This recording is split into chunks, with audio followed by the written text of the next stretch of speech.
Okay, so I know I said that I was making a sandwich, and in fact, I lied. I am a filthy liar, and you should never listen to anything that I say. So, with that in mind, let's get started with the VOD review. We're on Hagglefish. You're here, right? Yeah, I'm here. Okay, cool. So we're on Hagglefish, and this is Tower. We've got, double point sensor.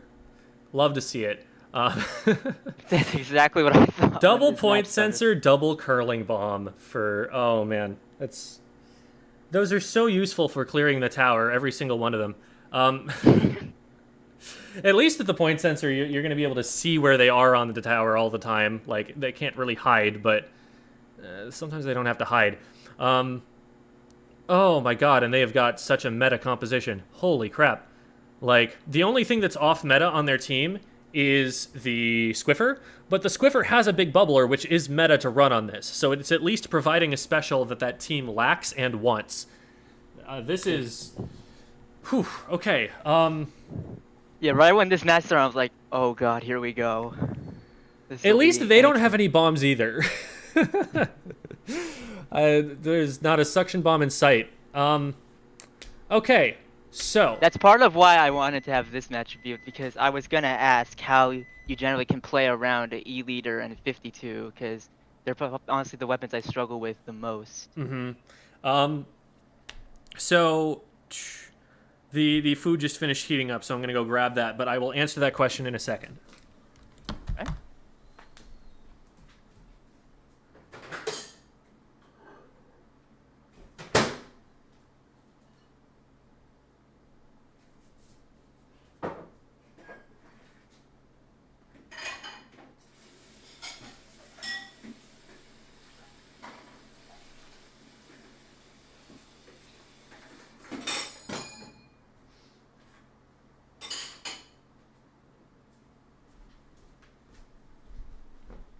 Okay. So, I've talked a lot in past... I've got my headphones on the wrong way. One sec. I've talked a lot in past videos about how weapon rolls are very fluid and that you have to be able to do pretty much everything with your weapon. The Nautilus is one of the purest slayers in the game. It is a weapon that does very little else other than that. That is kind of its primary thing. It's not going to do a lot in way of like paint support. It's not going to really be that great of an anchor, although on an all aggro team, like a 4 frontline weapon team, like you saw a lot in Splatoon 2, it might kind of play the pseudo anchor role where it plays a little bit more passively and can give jumps and stuff like that. But its main thing is it's going to try and hide itself or, follow up on teammates from an off angle or something and get charge and then peek around a corner and delete someone instantly. And it's really powerful at doing that, especially when it's set up, but it needs a little bit of setup. First of all, it's not going to paint too much for itself, so it doesn't make a great support weapon. So I don't know why they keep giving it they gave it a support kit here. That is not what it's good for. Grumble, grumble. But it's not going to paint super well for itself, so it's going to depend on its teammates a little bit for that. And also, if it gets engaged on, it can splat pretty quickly, but not nearly as quickly as it can splat when it has charge and it's ready for the fight. So it always wants to be ready for the fight. It doesn't want to be engaged on directly. It's not going to skirmish all that well. It needs to be a little bit further back just so it can use its range to be able to slay. Well, what that means is you want to go in on something your teammates set up for you. You want to look at like what your sploosh and your roller are doing and be in range to have an impact on that thing. It's very much the same advice that I was giving Phantomu earlier. Play off what your teammates set up for you. Occasionally you might be able to just shark around a corner and then pop out and right side peek someone and delete them. And if you see an opportunity, go for it. But for the most part, like, you can't just trust that an opponent is going to wander around a blind corner.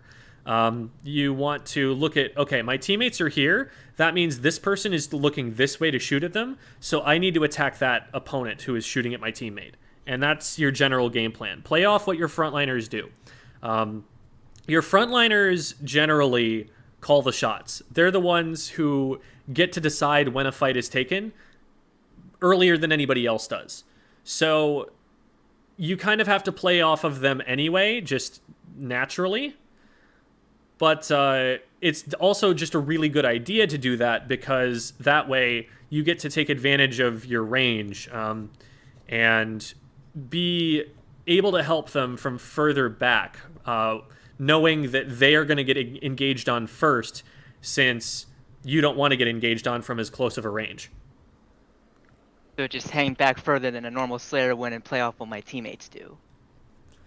Yeah, you don't want to hang back too far, because you don't have that much range, but you want to be further back than a sploosh is going to be when a sploosh is fighting. Because a sploosh has to be right on top of someone. You want to be a little bit further back, and you want the sploosh to be the one that they're shooting at first, is the big thing. Makes sense.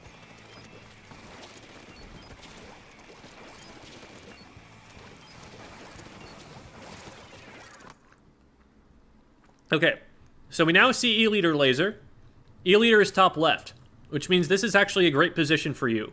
Not only can you right side peek around those corners, but E-Leader will not see you until you decide to poke all the way out into mid. It's more dangerous to be on the right side against the E-Leader, because then they can see across mid and see around the right-hand side more than they can see around the left-hand side. So this is a good spot to be in and to set up in a little bit. I like this positioning. Excellent. That is exactly what you do with the Nautilus. You saw that that opponent was engaging on your teammate, and you got charge from out of their range. You swam into their range. You took them out before they could do anything about it. Perfect. Thank you. Oh my god. This play button work. So you've got one player, but your team is definitely over pushing. There's in the tower control video, and in a number of other places, I talk about how getting on tower when you don't have an advantage puts you at a disadvantage, because the enemy team knows where you are now. This is especially early of them to be doing this because they don't have anyone in front of them either. It would be bad enough if it was a 4v4 situation and you're getting on the tower, but you have teammates in front of you. But that's not even it. They don't have anyone in front of them, and they're at a numbers disadvantage. This is a doomed push. They're not even getting to the checkpoint. They're going to get... I don't even think they get the lead past 96. Yeah, they don't. I don't think we do, no. So getting on tower there is just going to put you guys a player down. And it's important not to get upset about that. It's important not to be like, wow, that was a bad decision or anything, because you can't control that. But you can recognize, okay, we're just going to be a player down now and play off of that. And it doesn't help that a teammate stayed out in front of the E-Leader's sightline, and so they got picked as well. Now you're one down, and now we want to stop playing as though we have an advantage anymore, even though we got a pick. We want to back up a little bit. I did not notice we were two down. This is definitely risky now. The Squiffer is a good matchup for you if you can get shots on in between their charge. And it's a good matchup for them if they can get a shot on in between your charge. You both like insta-delete each other, and it's just a question of like who is able to find the shots when the other one doesn't. Right now, you're the only person in between them and where they're trying to go, and they have teammates that you can see that are coming. Right now, you want to be dropping off this left side and super jumping back to spawn. That is the only thing I think that keeps you safe here. Oh, man. And this is a stagger that's starting right here. The player who got on tower immediately is now trying to push tower, even though they're the first one up, and so they're alone. This is the classic feed stagger loop. So they will go down here in all likelihood. They do. And now your team is in a 3v4. So that's unfortunate for sure.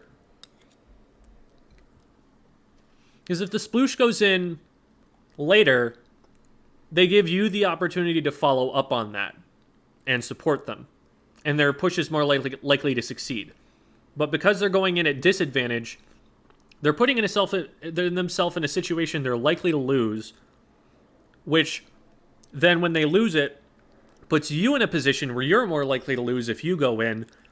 And that'll just keep repeating itself until someone either wins a fight that they shouldn't, or until the game ends.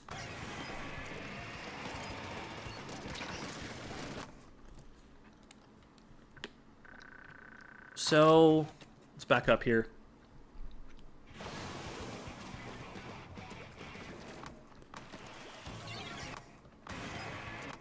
Okay, so the Booyah bomb came from mid, and that player swam forward towards the Booyah bomb.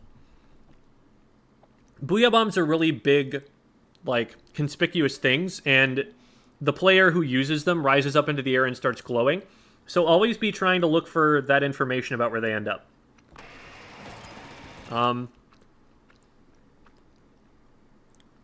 So dropping down into this, like, I already know that that player is going to be there, like, right there on top of you, and that you don't want to be fighting them at that range. So that's information that was, like, available that just wasn't collected about where people were going to be.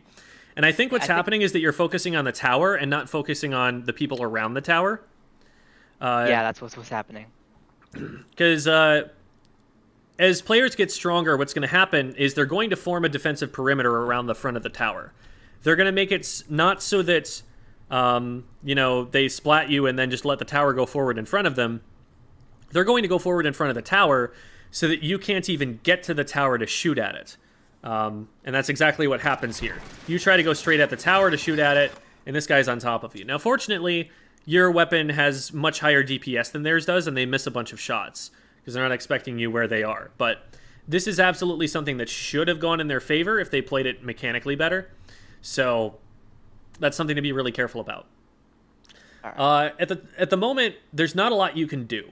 Your two teammates have gone down on the left-hand side while you were winning this fight, and the only player who's going to be up soon is your sploosh, who got splatted, remember, and is respawning back in. So you're the furthest player forward right now.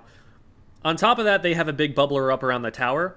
What I would probably do at this point is super jump back to spawn and wait for my teammates to come back in and give up the next checkpoint. Because with the big bubbler up around it, it's too risky to go up and try and shoot that thing. Someone's going to focus me down, and I'm going to be the only person that they have to look at.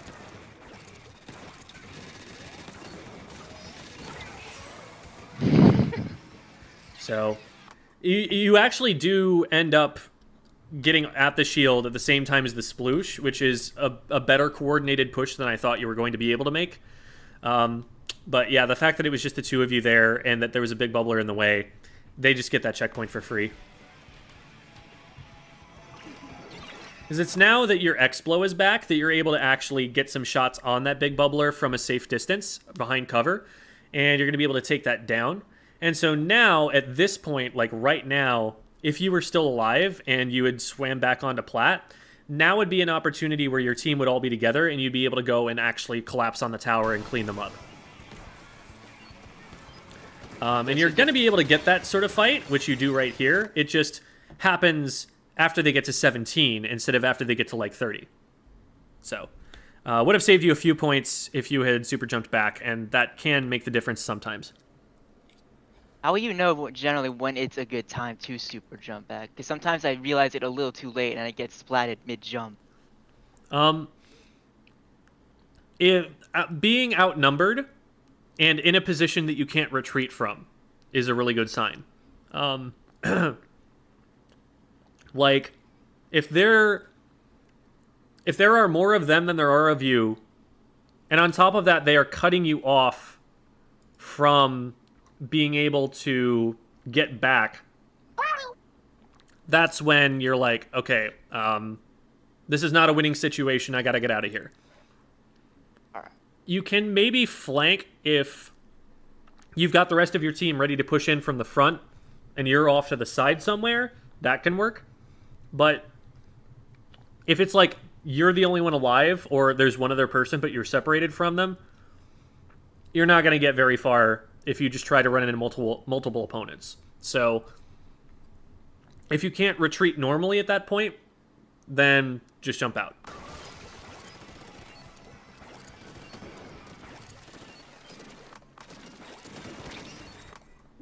So this is a little bit of an awkward position for you because you're a line of sight weapon. So it's hard for you to hit over this ledge. The best way for you to do it here... Okay, so we clean the tower up. Seeing that there is an E-leader out in front of you, you don't want to expose yourself too much further forward. But you also see that there's an opponent below you to the right. And I bet that you can back up. So you see the blue ink in the lower right corner of the screen? If you paint that spot up and then right side peek over that ledge, I don't think the E-leader has enough range to hit you from there. And you're going to be able to deal with this machine and be relatively safe doing so. But because you just kind of dive out into the open like this, now the E-leader has a shot. And an E-leader at my level does not miss this shot. You're in the air. They've known that you're here, and they've been taking aim at you. This is if I make this play against like a player like KO or a player like Bab, who I play with all the time, they probably shoot me. So that shot missing is good for you, and you're going to be able to continue playing. But there was a safer position you could have taken that actually would have given you a better angle, as it turns out, to hit the sloshing machine. And that is right side peeking around the right ledge. Do you know what I mean when I say right side peeking? Yeah, you poke out the stuff behind cover, but where someone can't see you, so you can still attack them. You can still be hit, but you're a much smaller target, yes. Because the characters hold their weapons on the right side of their bodies, so you can poke that weapon around the corner and not expose too much of yourself, and get a good angle. It's especially important over ledges, because if you look around the right side of a ledge, you're going to be able to put yourself much less over the top of that ledge than if you try to, like... I don't think you even can, like, shoot to over the left side of a ledge without, like, dropping off it or something. Maybe you can, but at a very odd angle. So it's really important to do it that way so that you can hit people over ledges. And you happened to be in a position where you were looking the right side over ledge at this sloshing machine. So that would have been who I would have targeted there. I actually like that shark. What you needed to do, though, instead of backing up, was walk forward. Because as soon as they see those shots coming out and they're near the edge of your range, they're going to run away from you. And when you move and, like, back up, it puts you out of range to hit them. Yeah, I focused too much on trying to jump camp that guy. Amen. Well, jump camping the guy is fine, and I want you to be finishing that jump camp. The problem here is that you're missing the shots on the jump camp. The problem is you didn't get it. Instead of going backwards, away from them, away from the direction they're going to run, you need to be running closer to mid. You've still got this block in between you and the E-leader. They have to move pretty significantly to be able to stop you from doing this, but this pole got in your way, and because you went on the back side of the pole instead of the front side of the pole, this player just runs away from you and they're safe. Now, at this point, that player is gone and has been gone for some time. I think we just saw them jump out or something, which is a little strange because they had 3 teammates next to them, but... Yeah, they super jump, which is... I guess maybe they're trying to make an aggressive play now. But, okay, that player is clearly gone. We don't have to shoot at them anymore. Now we have to worry about this E-leader to the left of us. And we should be immediately turning and starting to try and collect information about that. Because that's the next thing that can threaten us. We've put ourselves in a pretty exposed, aggressive spot. And so we need to start dealing with that. And, like, they're pushing the Rainmaker behind us to the left here. This rain that you're throwing out is behind the entire enemy team, as far as we know. the super jump that the player made was actually forward. So this rain is not going to stop anyone. Like, notice all 3 players now. We've seen one on the tower, which is to your left. We've seen one who's marked in front of you, and one that's to the forward right. The rain isn't helping you out there. And so I think you're not paying attention to the positions of enemy players. Either that or you didn't notice the super jump. Yeah, that's when I realized, wait, everyone's right there. That didn't do anything. Yeah. Like, that rain is actually... If you throw that at the tower path and, like, force them off the tower using it, that's a great play. So it's not a bad time to use it. It's just the positioning of it was without the knowledge of where the rest of the team was. Nice shots. All right, so it's just the Squiffer now.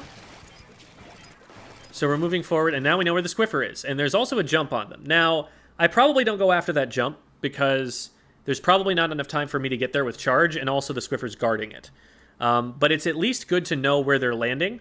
And if nothing else, you can just throw a point sensor over there, and now both the Squiffer is marked, and the player who lands on that jump will be marked as soon as they land inside it. So that can be really useful information for your teammates to know.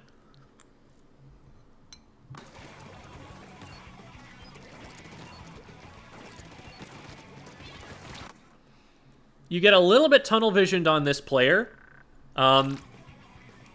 Whenever there is anything that is the color of enemy ink that is moving on your screen, that should always be something that you're at least making a mental note of.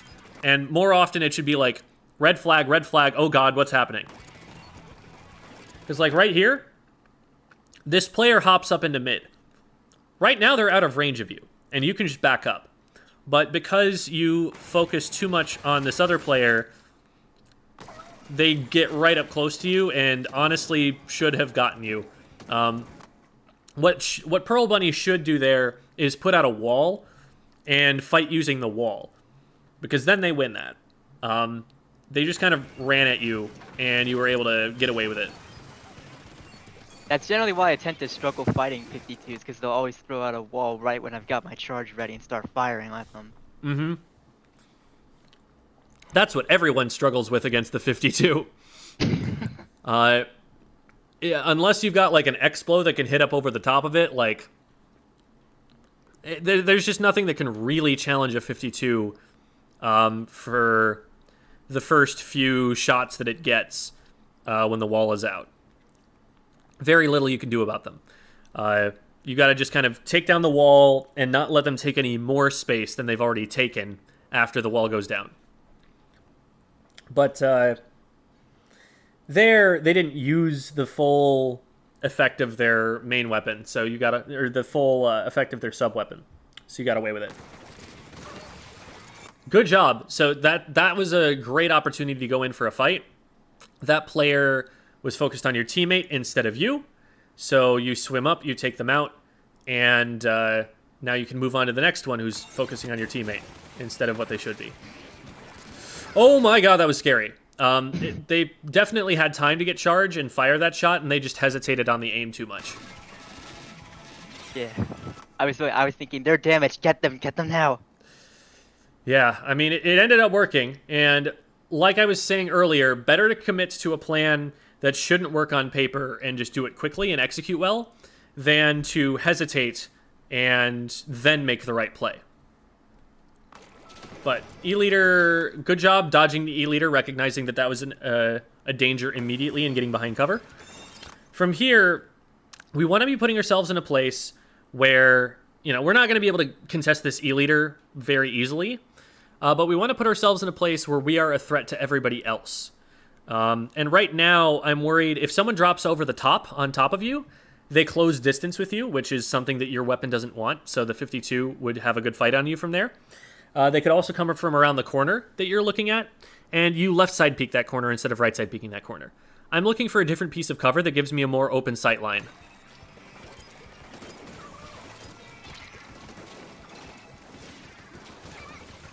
And getting clumped on the right side here is, this is just a map-specific thing, but this is really suffocating your opportunities to help with these fights and stuff.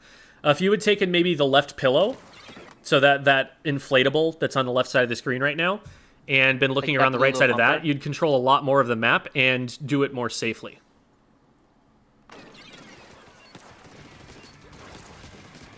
But they just don't see you at all and don't deal with you, and you get 2 picks, so that's neat. And now we play dodge the leader. Yep. From here, you could consider just focusing the wave breaker. If you're trying to shark, it's really important to jump over wave breakers. At this point, you have no stealth. You must anticipate that every opponent who is on the other team knows where you are. So, like, sharking here is not helping you. They just know you're here.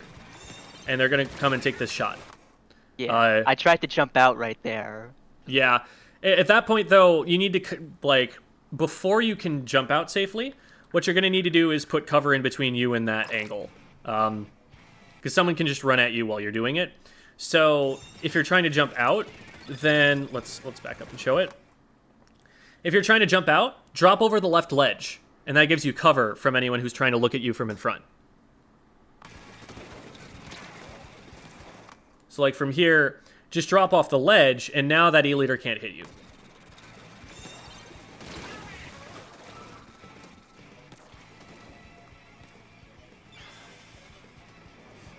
Why do we call them pillows? I think that's a term from paintball, actually. I think a lot of the terminology comes from... It's a combination of, like, callouts that we stole from Halo and callouts that we stole from paintball.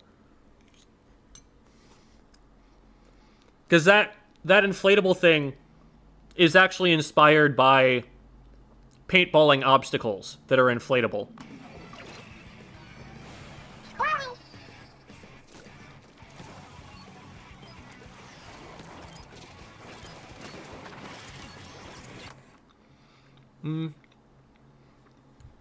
If we're going to set ourselves up on this left side here, while I'm in mid, I'd like to paint this up a little bit so that I have some more room to maneuver than I do. I only have one escape route from this position, and they are able to get pretty close to me through their paint before they hit any of mine.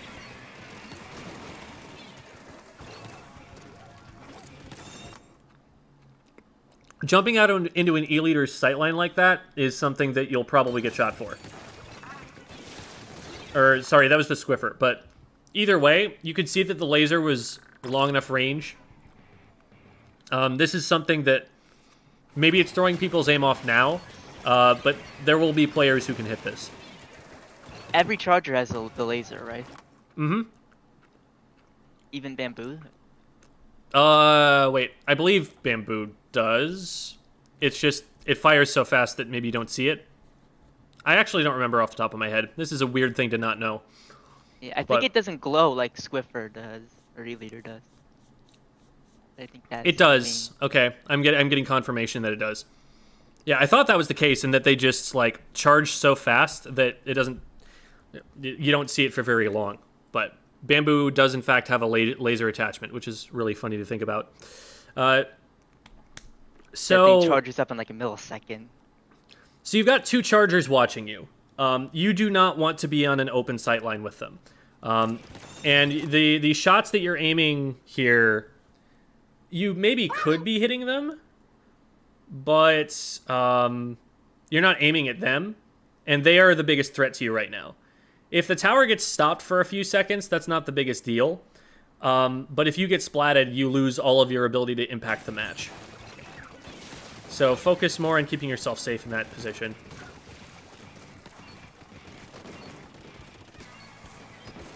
Also, consider the rain as an option for displacing them. Like, a charger can't just stand still holding its charge if it's in a rain cloud. It needs to move. And that can buy you some time to move up to a more aggressive position if you need to. That's generally how I try to use Inkstorm. Just like, no, you don't get to go that way. The way that you aimed the Inkstorm did not threaten the 2 positions that the chargers were taking, is the reason that I brought that up. You aimed it to the right, and they were both more on the left. I see. Okay, nice pick. So let's back up just a little bit and talk about what's happened since. 2 of your teammates went down in the middle of all that fighting, so it is good that you're just kind of playing safe and backing up here, not trying to do too much.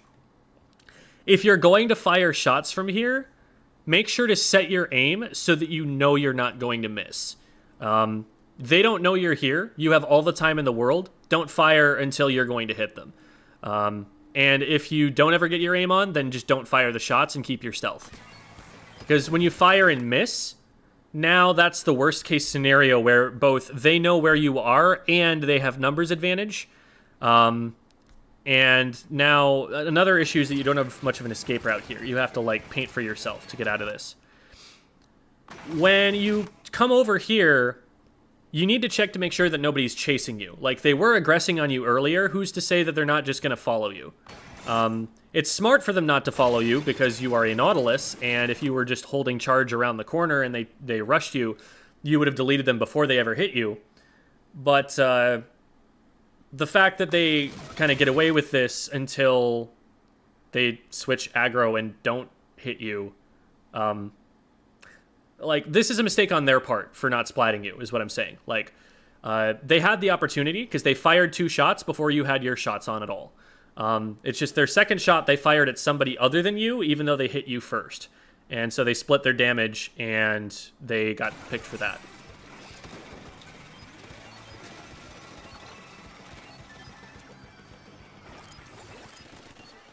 Since they all know where you are anyway, you might as well be like painting in the meantime or something. It's like, you're not going to be able to take a fight with advantage. You're not going to be able to sneak anywhere, but at least you could put some paint on the ground and get closer to special while you're at it. Yeah, I was trying to heal off the damage I've taken from the machine. Gotcha. Oh my goodness. Fortunately, none of them fired those shots at you.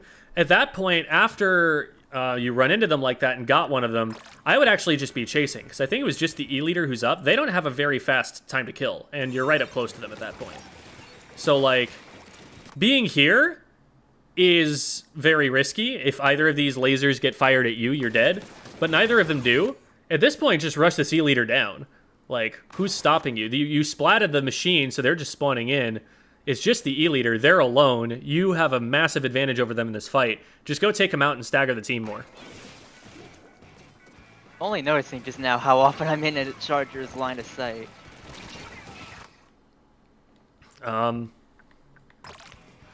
So we kind of, what basically happened there is we waited until all of them were alive and only then went back in. Like, we can see right here on the left, there's the machine, and they just took out our teammate, and there's a jump coming to them. And it is only now that we decide to go in, when now there are 3 people looking at me and nobody on my team for the other team to look at. If you go after the E-leader, they don't get that jump in, and then you catch the machine before the machine can get that far forward, and your team is able to maintain a lot of map control. But because you didn't know the advantage states, because you didn't know that your team was ahead and that you had an advantage over that player in the 1v1, so you didn't know to press the issue, you basically just kind of let the entire team respawn for free and then went in for a fight that wasn't advantageous anymore. So it's that awareness of how many players are up and how many players are down. You know, how far forward are my teammates? When do we have an advantage? That is really hurting in terms of the fights that you're taking, because you're mechanically skilled enough to win fights against a lot of these players, and your weapon is doing you a lot of favors in that regard too. Like, your aim is being rewarded with a very fast kill time and good range. It's just you don't know when to use it because you're not collecting enough information about the enemy team's positions and who's up and who's down on either side. So you never know the numbers advantage. And as such, you're going into fights, it seems like, semi-randomly. And sometimes you're going to win those, and sometimes you're going to lose those.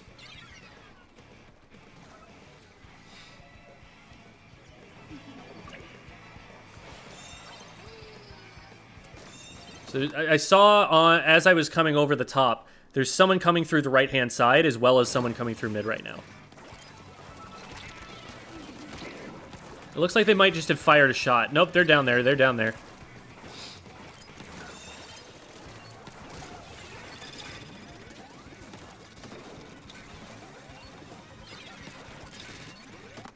Oof, that was scary. So let's back up here for a second and talk about how we're peaking here.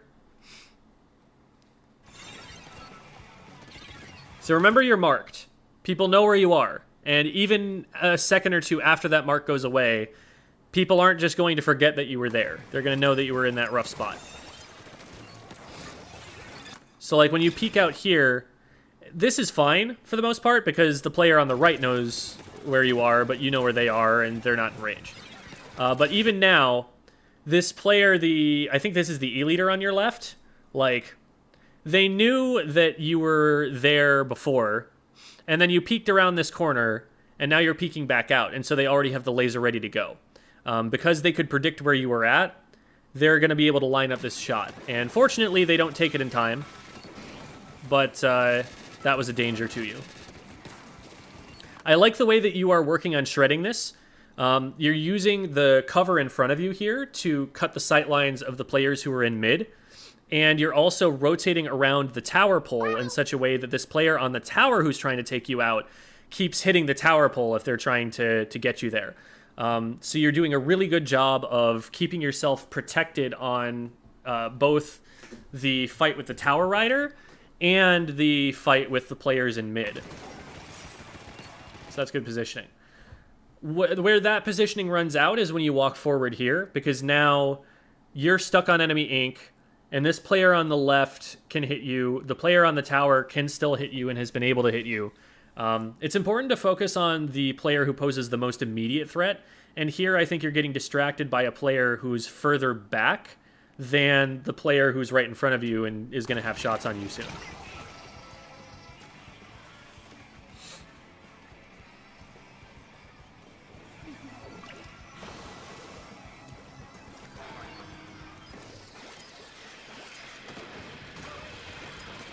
And this is a really good position to take. Yep, that's exactly what I was like. I was going to say, like, from here I recommend you doing, but then I was like, let's see if they just do it. And they did. You come around from that angle. You know that that player on the tower is looking at somebody else, and you're just able to shoot them in the back. Easiest shots in the game. Then you're able to take out this player in time too, which is super clutch and awesome. And this is another situation where right side peeking can actually help you.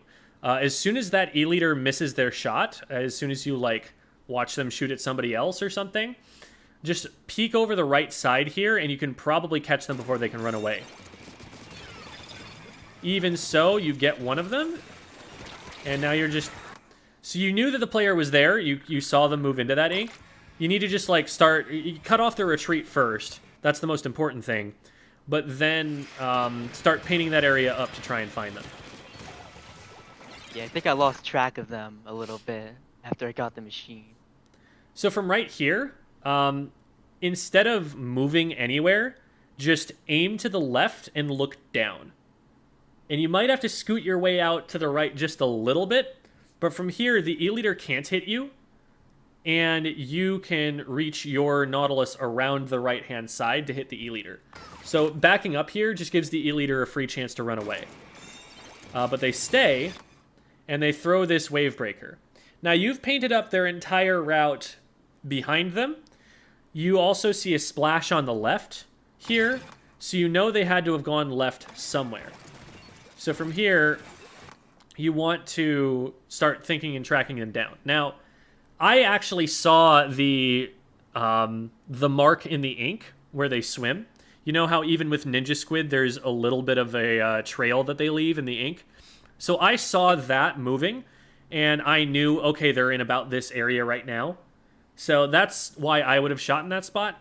But once you get into that position where you're in mid looking down at it, the first thing I would do is if I don't know where they are at all, I would paint their escape route so that they can't just retreat and get away from me.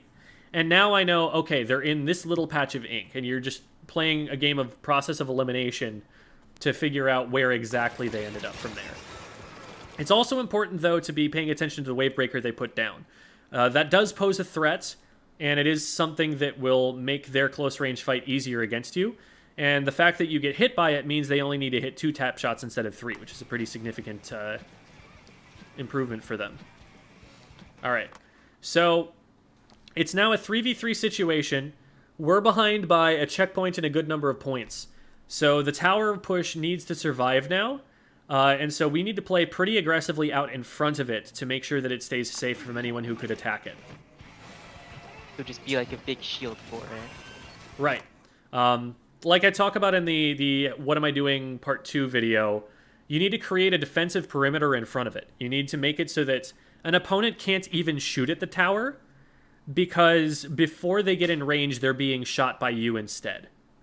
And from back here, there is nothing you can do to protect Cosmo. It's all up to Y2 Cosmo to be able to stop this player who's climbing the tower.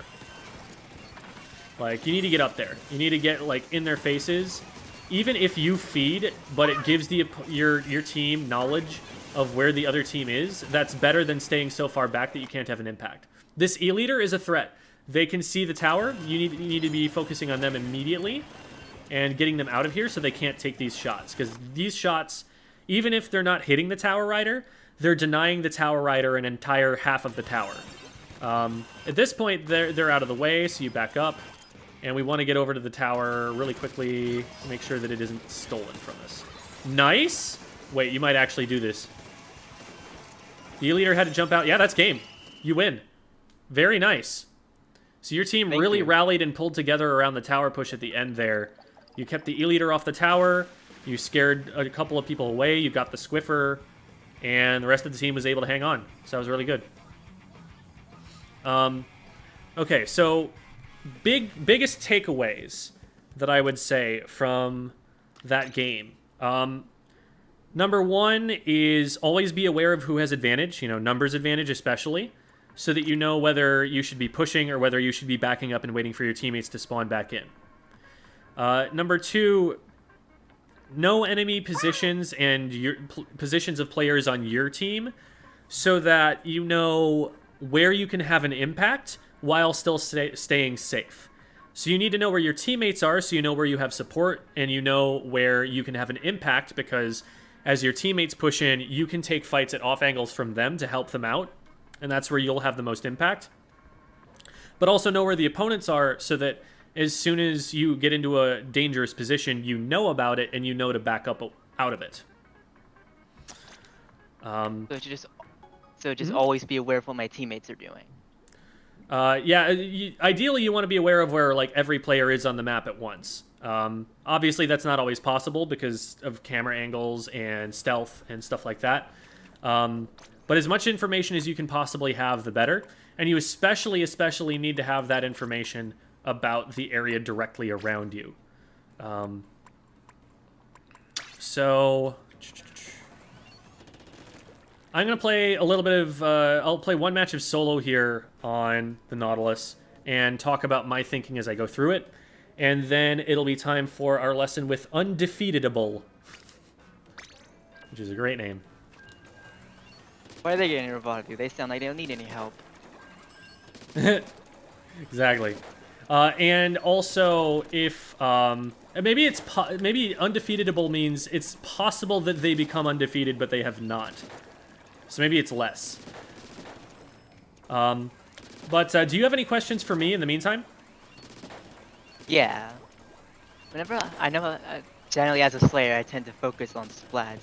Sometimes if I have a game where I don't get a lot of splats, I'll think, oh, I didn't really do that much. You know, a way to not focus too much on getting splats, because I know that's not everything you need to do in a match. Focus on the process towards getting the splats. Don't look at the number at the end and think too much about, oh, I need to get more. Think more like, how do I get the splats? How do I get them better? How do I get them more consistently? Didn't mean to land that there. So at this point, we're 2 down. We lost the fight over zone. And as such, we don't want to be going in until our teammates are back. Now, we were able to take that because we had charge already. We knew where the player was exactly. And so, even though we were outnumbered, they took out my teammate, and I was able to trade back for someone. But we still have a shark over here that I wish my teammates were not running into, because we know about them. There's still a shark there. Okay. At least I did enough damage that my teammate was able to trade it back. There we go. Okay. I'm using the point sensors to try and reveal people who would be a danger to my teammates if they were there. So, like, I'm checking spots that I'm worried they're going to be in so that if a teammate pushes into those spots, they'll have that information and be able to act with that knowledge. There's a roller who dropped over here, and so we're going to try and help our teammates defend against that. Might need to be a little bit careful. Okay, there's nobody on the top mid there, so we can continue to be in this spot. If there was someone there, we might have to reposition, but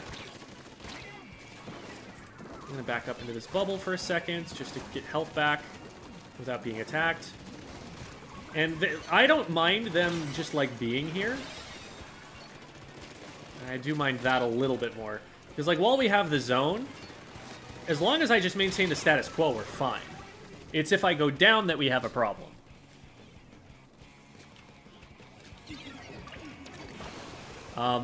But you can see, like, I'm looking at what is happening around my teammates. Like, there's something on the far left over here, so I want to make sure I check that and make sure we don't get flanked. Oh, that's unfortunate.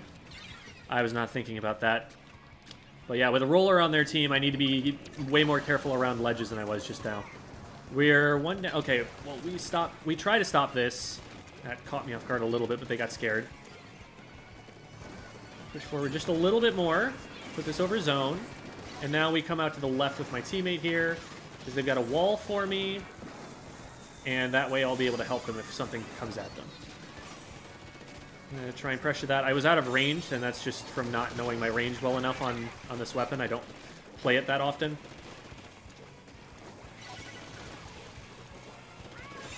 Okay.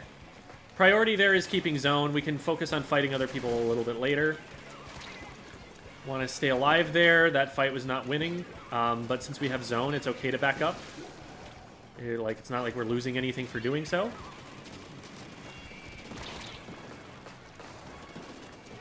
And because I'm forcing them to, you know, use ink to attack me here, I'm still stalling from them being able to cap zone.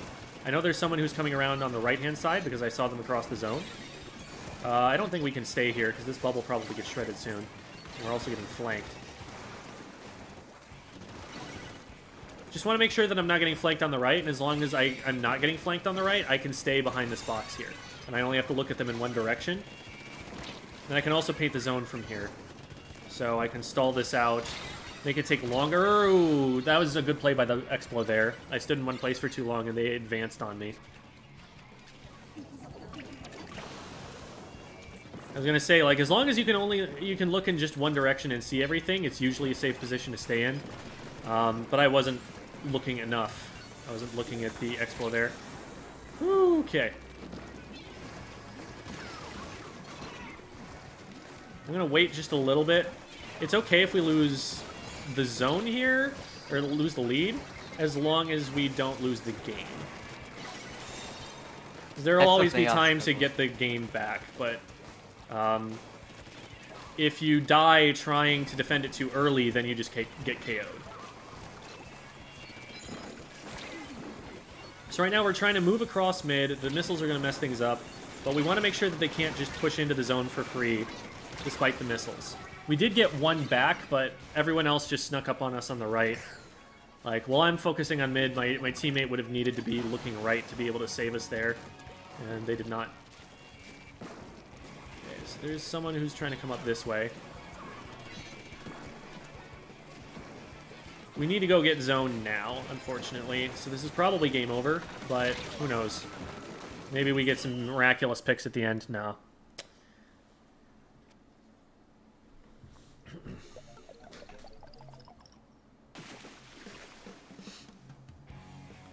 Need to send Jem some wacky bomb range splash video and see how weird he thinks it is.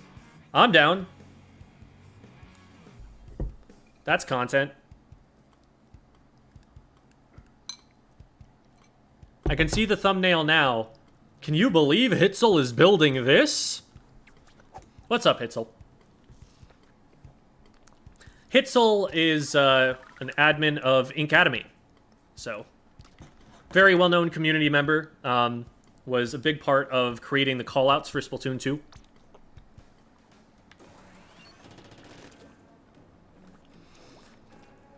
All right. But it is time for us to go and work with Undefeatable. Thank you. This was really great advice. Glad you enjoyed it, and good luck in your future Nautilusing. Thank you. Alright, okay.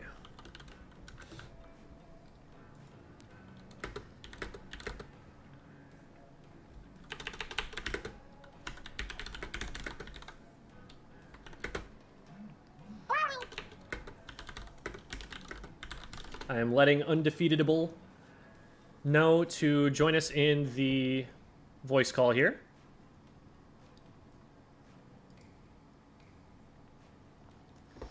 And I don't have a link from them yet, so I'm going to need that before we're ready here.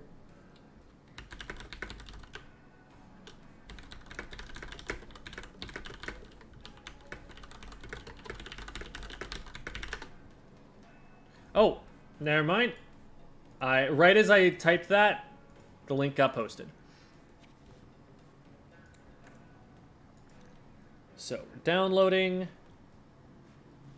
And of course, it's a big video file, so it's going to take a few seconds.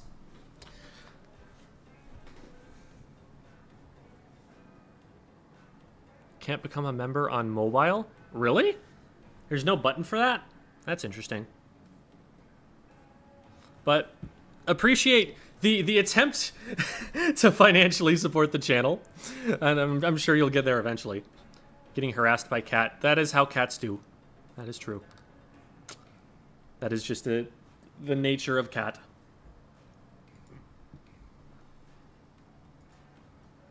Okay. Oops. That wasn't supposed to open yet. But that means it's working.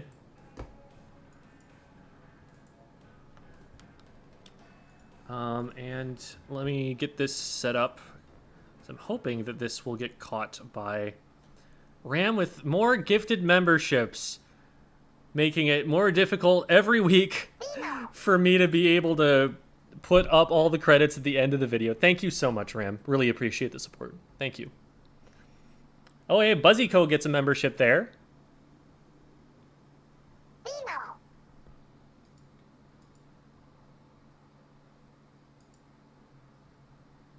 Okay, we'll just blow this up a little bit because we can.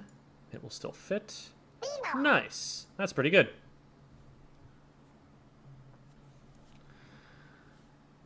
All right. So for this one, there is no replay code. Let's move this over here. And then check the voice call. There it is. Hello there, Undefeatable. I'm not hearing you yet, but you are on stream.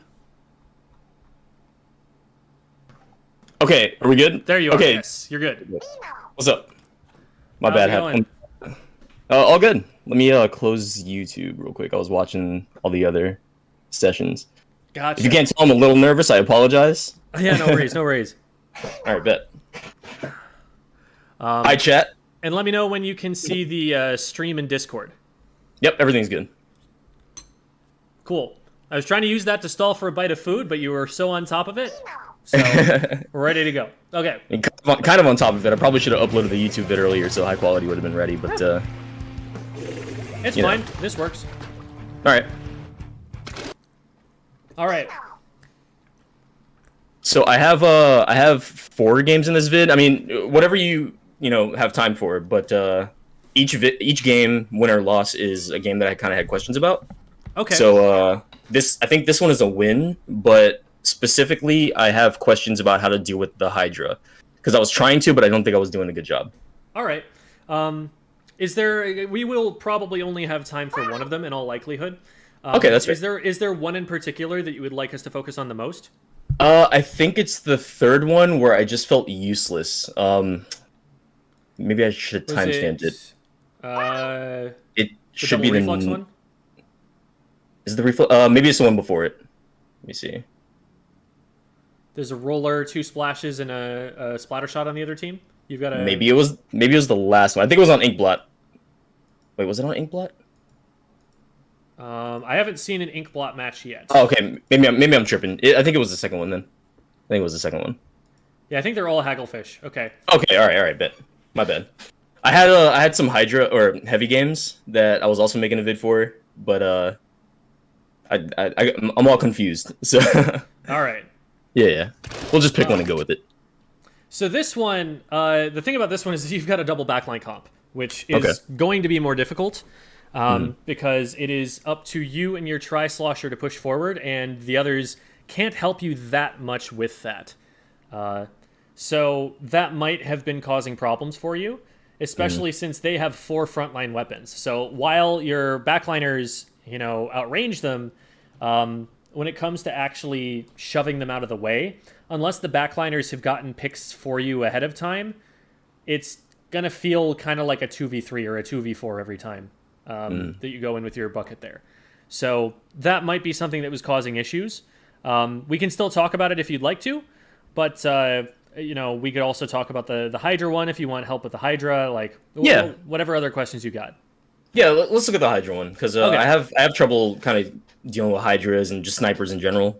So it'd be nice to get some insight on that. Okay. So I played on a competitive team with a Hydra for a very long time. My Devi, who is also an admin in the Discord server, was the captain of that team, and she is a Hydra main. Okay. And so I've learned a lot about how the Hydra works over that time.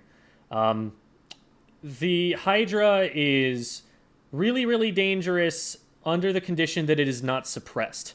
But it is also, its biggest weakness as a weapon is how easy it is to suppress with a variety of different tactics. Throwing bombs at it makes it so that it has to move and lose its charge.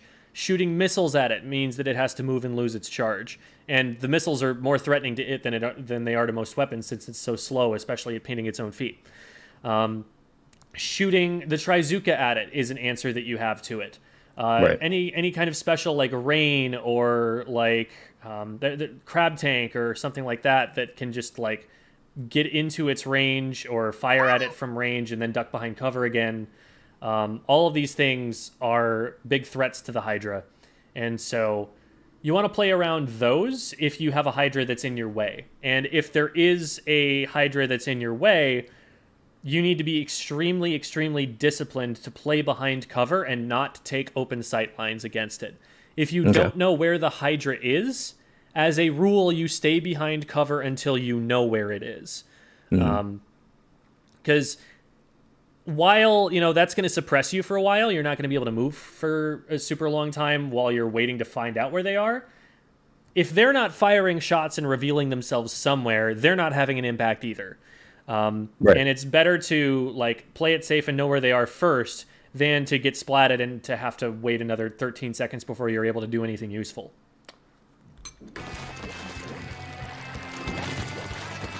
So your team, biggest problem here is the lack of range, because they have a Hydra and you don't have anything that directly contests the Hydra. If you have an E-leader instead of an undercover umbrella here, your team is way stronger. And it's purely because their backliner has to play scared, and your backliner can play wherever they want.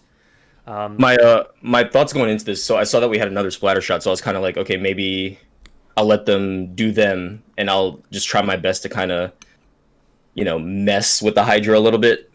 Might not be able to get rid of it, but I'll try to mess with it.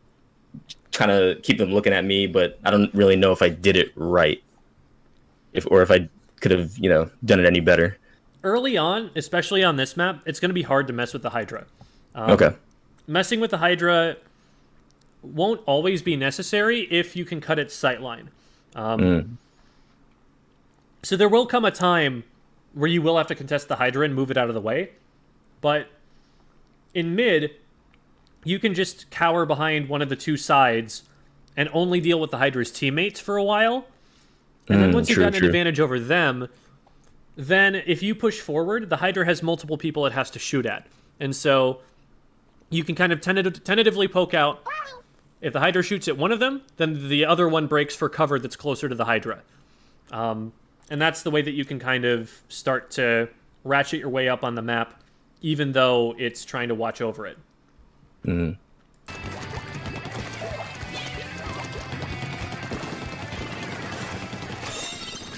I like that you're painting the right-hand side a little bit to get information. I think you spend more time on that than you have to, because this is zones, and you do get an advantage from capping the zone first. Mm-hmm. You also potentially have an advantage on zone because the Hydra doesn't paint as much and will be trying to use that paint aggressively when it can. So you may just be able to outpaint their team comp if you can stay safe and just keep paint on zone.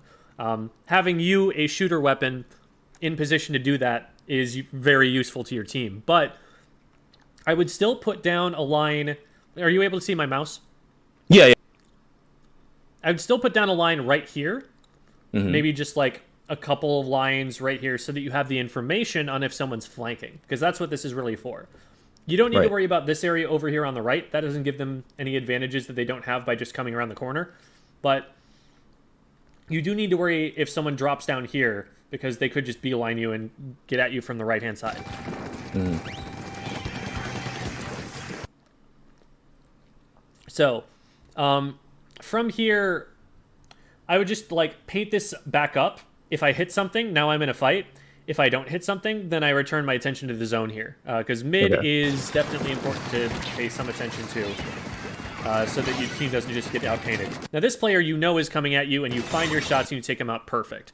And that's exactly what that information trail on the right-hand side is for, so that you can see that exact play coming and do exactly what you did to it. Well played. Thank you.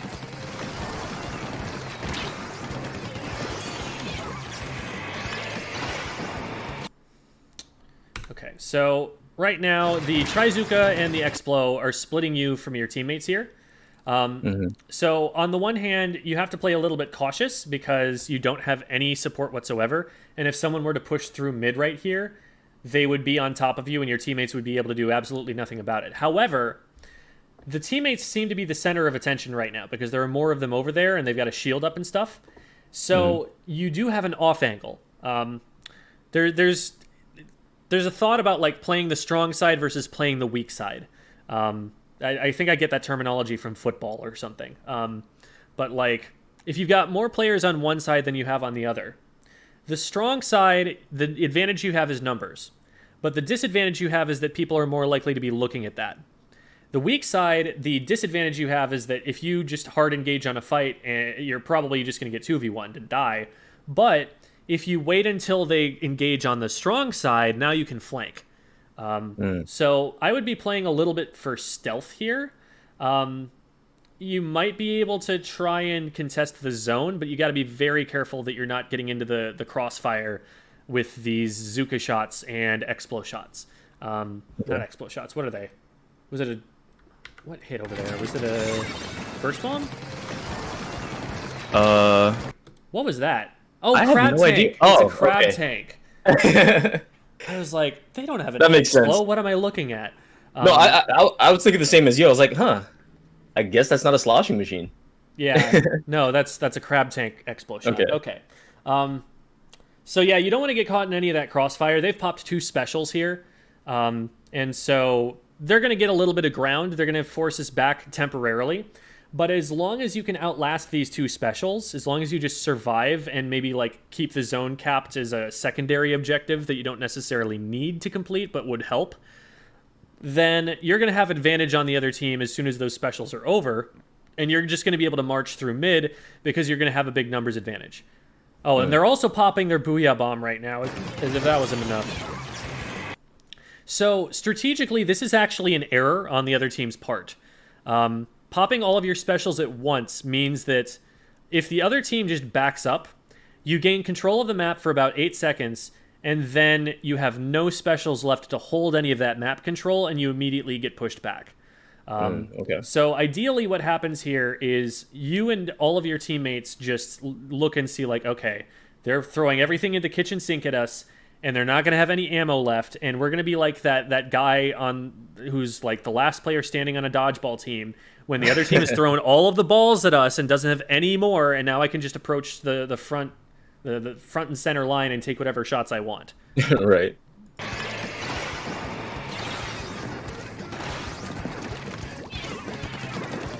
All right.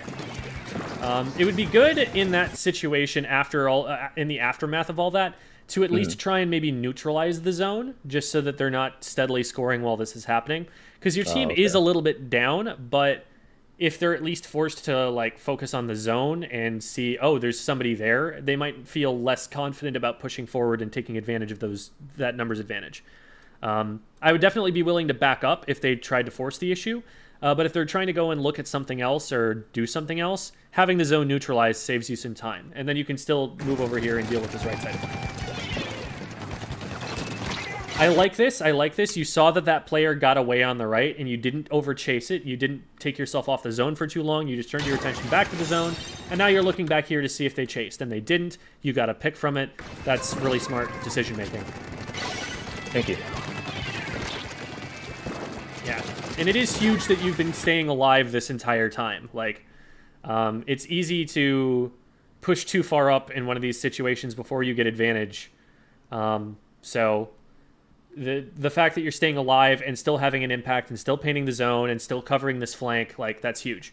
The one thing I would say so far is probably just that the Zuka doesn't get a lot of benefit from where you use it.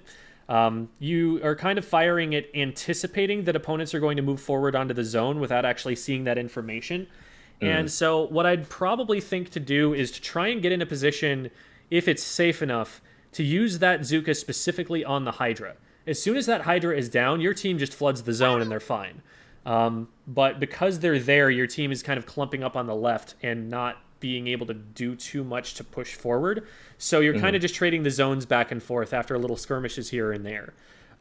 If you are able to Zuka the Hydra, though, like, if you get the Zuka into maybe the middle of the zone from here, or maybe like around this corner, you have a really, really good shot on the Hydra, and they can't run away very quickly. You probably get 2 shots before they can actually get out of your line of sight for that.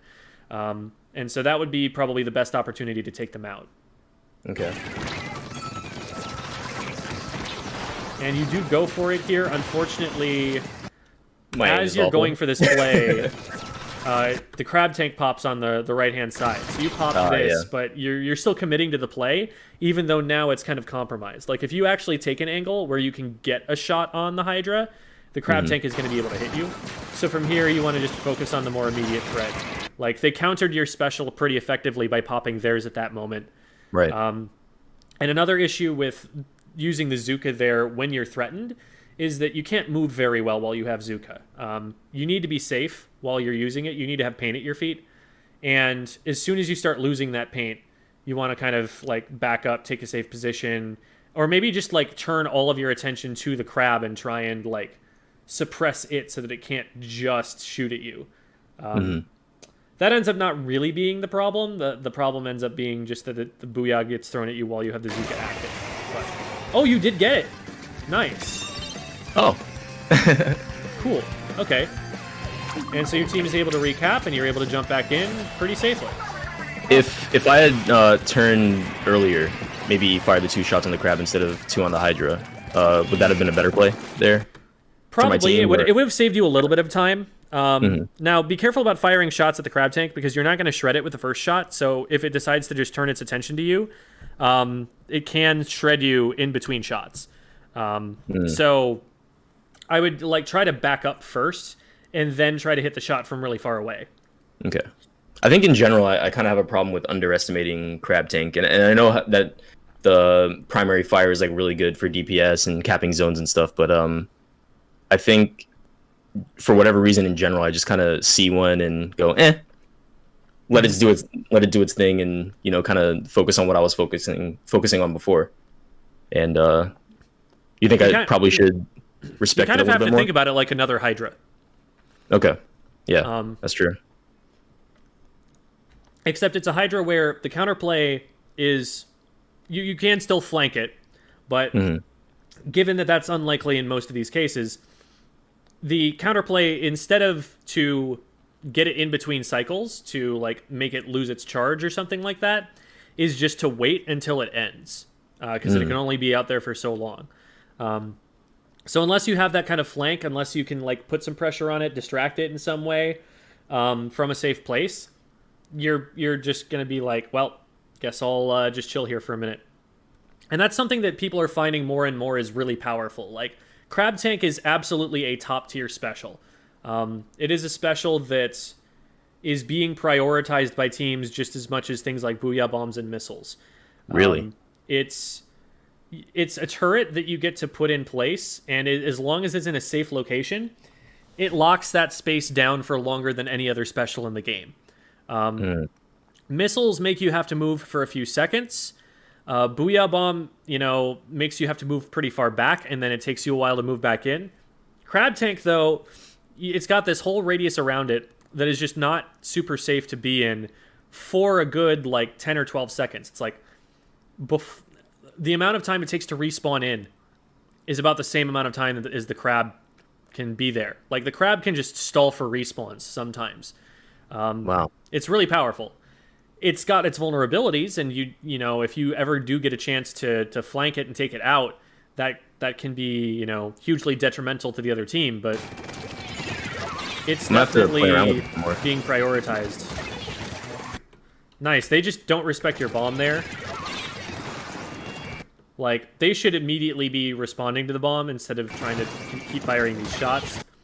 One thing you could have done, though, you could actually probably have prevented them from firing the second shot, is they're focused on your teammate right now, and you know there's a bomb behind them. If you shoot at them right now, you either hit them with your shots in between their Zuka shots, and from behind this box here, they're very likely to either miss or do indirect damage instead of straight up splatting you, or they back up away from your shots into your bomb.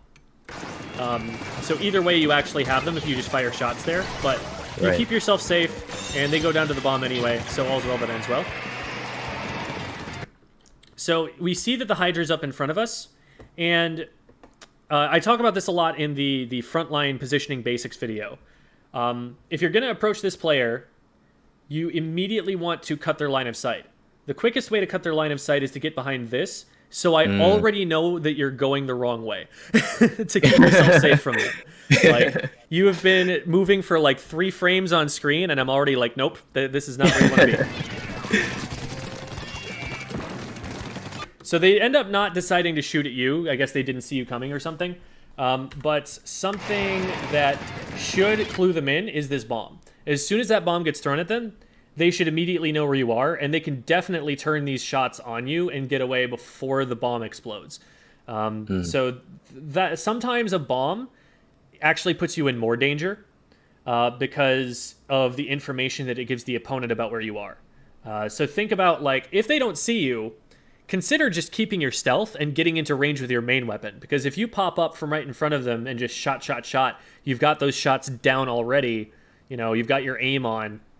Right. That splats them more reliably, I think, than throwing this bomb and then trying to swim to them and then trying to shoot.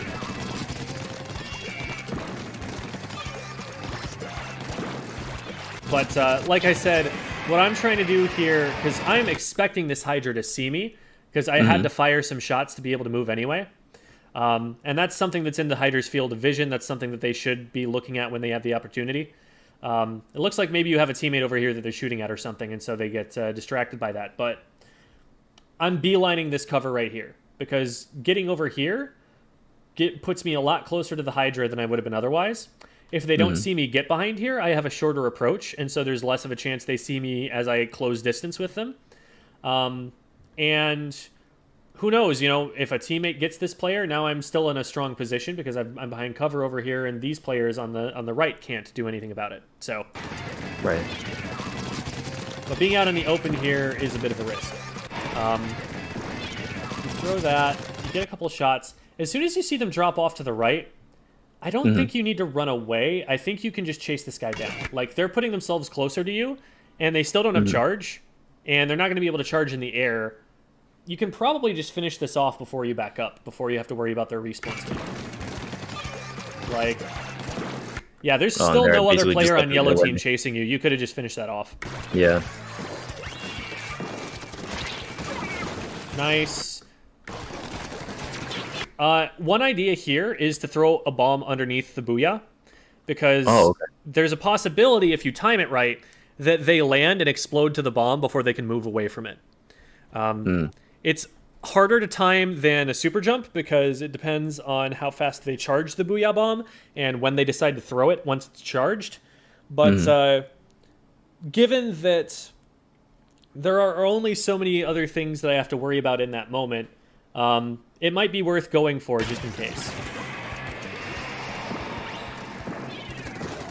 Very cautious, which is probably for the best at this point.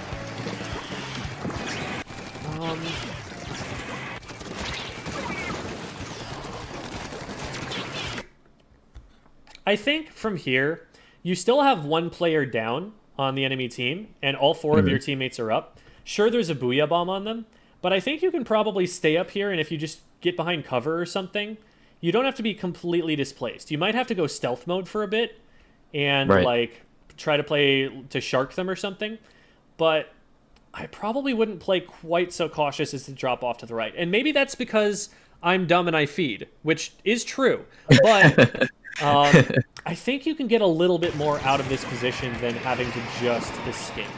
Also, with this player, if you swim up to them and like get your aim on, you might be able to pick this player while they're shooting over here. At this point, you're out of luck there. Because of how far they've backed up, you could, in theory, jump across onto the grate, and then if they pop out from behind this and try to aggress you while you're out in the open, you just drop back through the grate, and now you have cover again. So you could threaten to go back up here if you wanted to.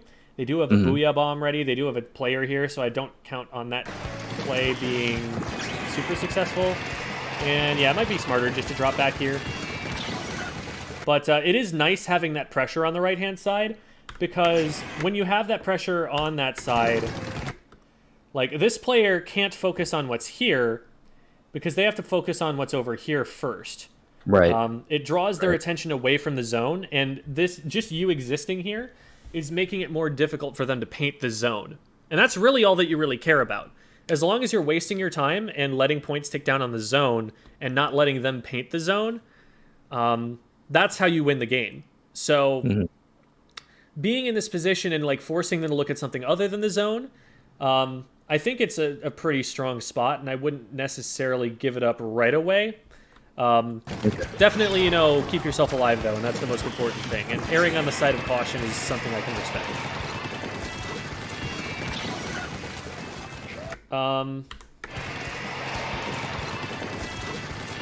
So there's a crab tank over there that gets your teammate. Now, that was probably about max range for the crab tank, and you can probably afford to back up just a little bit and keep painting the zone.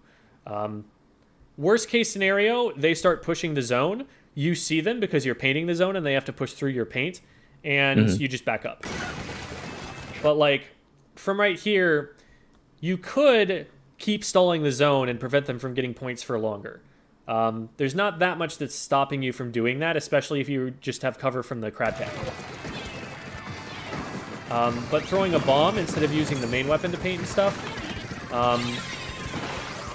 that's letting them get the zone capped. Now, this is a clever play here to get the Hydra from around the corner there. But right now, the Hydra isn't actually as big of a threat as what's happening on the right-hand side. Like, yeah. The Hydra can hit maybe a third of the zone from where they're standing, optimistically. But the crab tank and the player over here can hit all of the zone.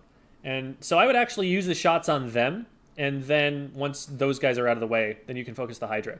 Because you get the Hydra, but now they have the zone, you're stuck on enemy ink over here, your teammates are outnumbered, so I don't know if you're going to be able to follow up on this very effectively. Yeah, you end up having to jump out. Your teammates win a fight, so they should be able to get the zone back. Okay. So definitely not the worst case scenario. But yeah, that's a Zuka angle I'm going to have to think about. Like, I would use that Zuka probably if we got like 1 or 2 down on the zone and the Hydra's still up there, and now we're going to try and push forward, and I don't want to do it in the predictable way, and I want to just hop off over there. Like, that's something that I haven't used before, and it's something I haven't thought about, and that's smart play, you know, tactically. Huh. I apologize that it's like a winning match. I know it's easier to find mistakes when you're kind of on the back foot, but yeah, I just really struggle with kind of dealing with backliners in general, so... Yeah, I like that you're pushing right now because you recognize they have a window that they gave you by using the Booyah. Now there's a player dropping to your left over here, and so I think we can actually see that from above. Right there, yeah, like, that's making me go, oh, hey, player. And even though it's only a few frames that we're seeing them, I can tell that the shots they're firing are going off in this direction. They're not aiming at me. They're not thinking to drop down to fight me. And so when I see that they're like, that I've got their back like that, instead of my first impulse being to run away from them, I'm like, oh, food. Because what you do by retreating there is you put yourself out of range to have any impact on this fight. Now you're playing catch up to get to where your teammate is going.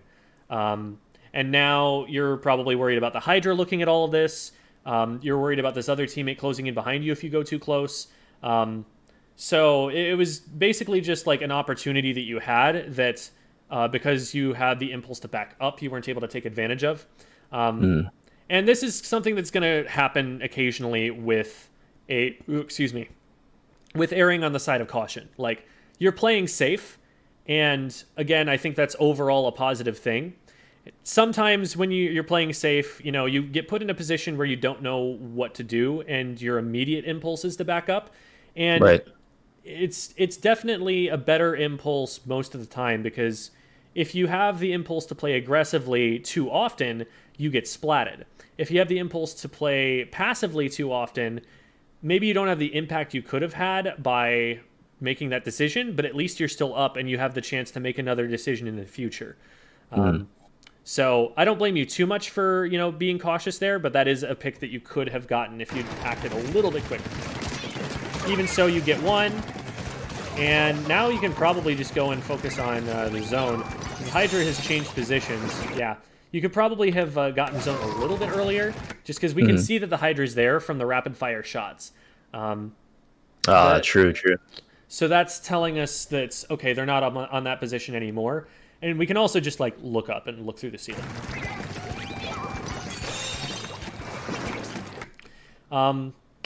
Knowing that the Hydra was over there and was already out of range of us, we don't need to back up further to use the Zuka. And backing up further is actually putting us behind a piece of cover that makes it more difficult for us to hit shots. So, nice. Oh, and apparently it also gets us flanked. Nobody was watching the right side, I guess. That's not something that I expect is going to happen from that position. Like, there's definitely someone who should be covering that. That's not your fault. No, okay. Because you've been up in here, right?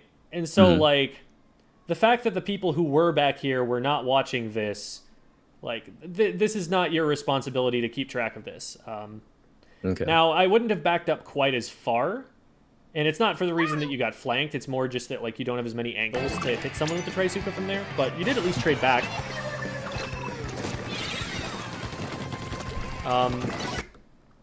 The bomb... generally on zone, you want to use bombs for displacement and shots for paint. As a general rule.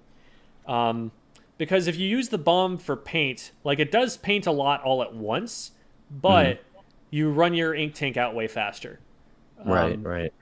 Whereas your shots have more, like, DPS or PPS, paint per second. Ink per second, paint per second. Yeah, IPS is better because then I don't have to say PP on stream.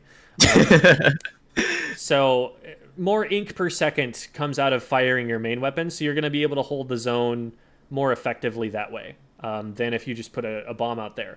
So if you're throwing the bomb, like which is not a bad idea, throw it at enemy positions to force them into uncomfortable places. Rather, like, throw them to zone the enemy team off the splat zone rather than to just try and paint the zone as you go someplace else. Right.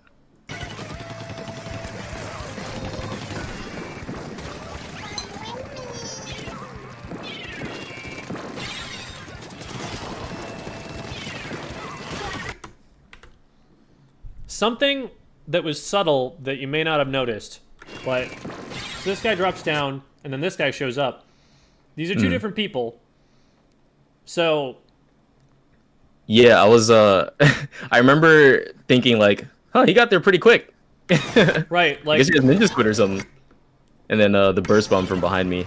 because the trick here is they're on the top of this block. If they drop off the front of this block, you will see them drop off the front of this block. You'll see them go through the air. If they drop off behind this block, your color ink is between them and you. There is no way for them to invisibly drop off this block. So this player who shows up is actually a second player. And one way that I also recognize that is that that player threw a burst bomb, so I know that they're a splash. This is a splatter shot. You saw the yellow tip of the weapon as they came up over the top. So you're in a 2v1. So you want to be backing up and dealing with this guy and then immediately turning back to look at this guy. Because as soon as you let this guy by you and turn your back, now you're getting hit with burst bombs from behind.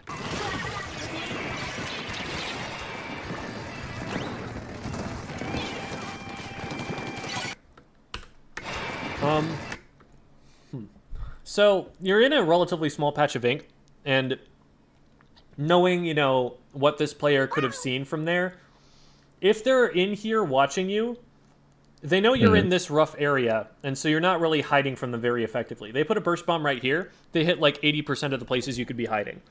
And also cut off your escape route. So I think from here, rather than trying to hide, you want to be creating more space for yourself to be able to move.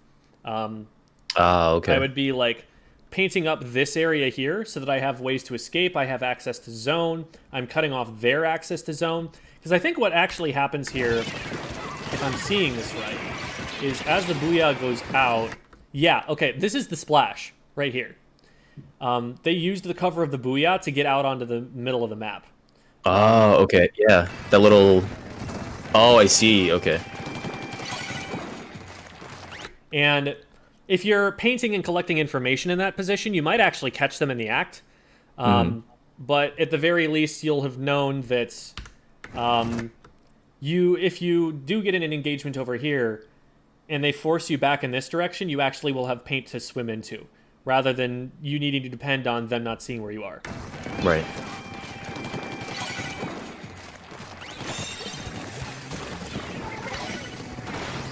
And try it again.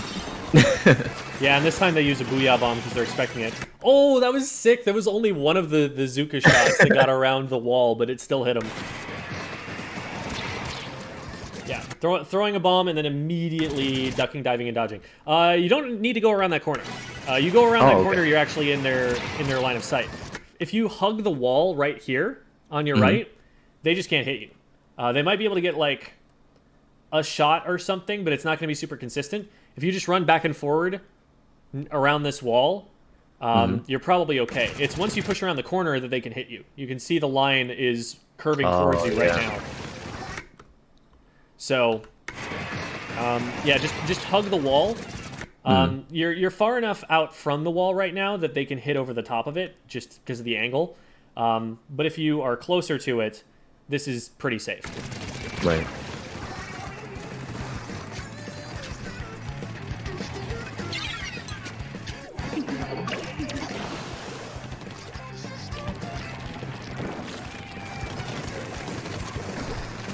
Pretty neutral state that we arrive in. I like that bomb because there was an opponent on that bomb. You're throwing that to try and help in a fight that you can't get close enough to. Unfortunately, your teammate ends up going down in that fight. You don't really have control over that. You did what you could to help them.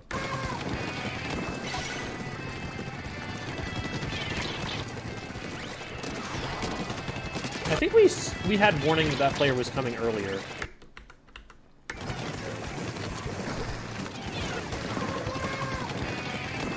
Right there. We actually. Oh, yeah. Shoot. I don't remember what the button is to go frame by frame on this, but you saw them drop down on the left, right? Yeah, for like a few frames. I had no idea. That was actually watched something. That was actually something that I noticed from watching. I watched this back like 3 or 4 times maybe before I put it together, and I didn't notice it until you mentioned it. So.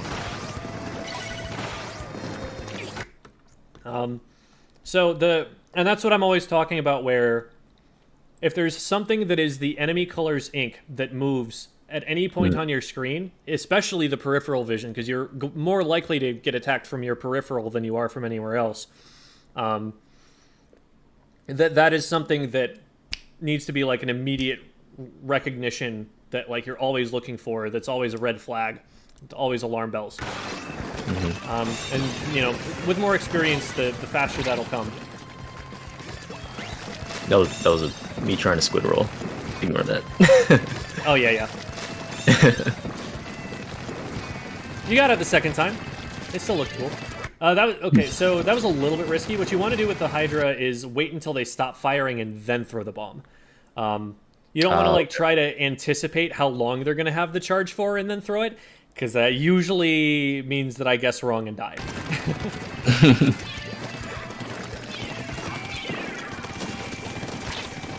And, like, you've got enough time after they finish using their charge before they can fire again that you're able to be patient and wait.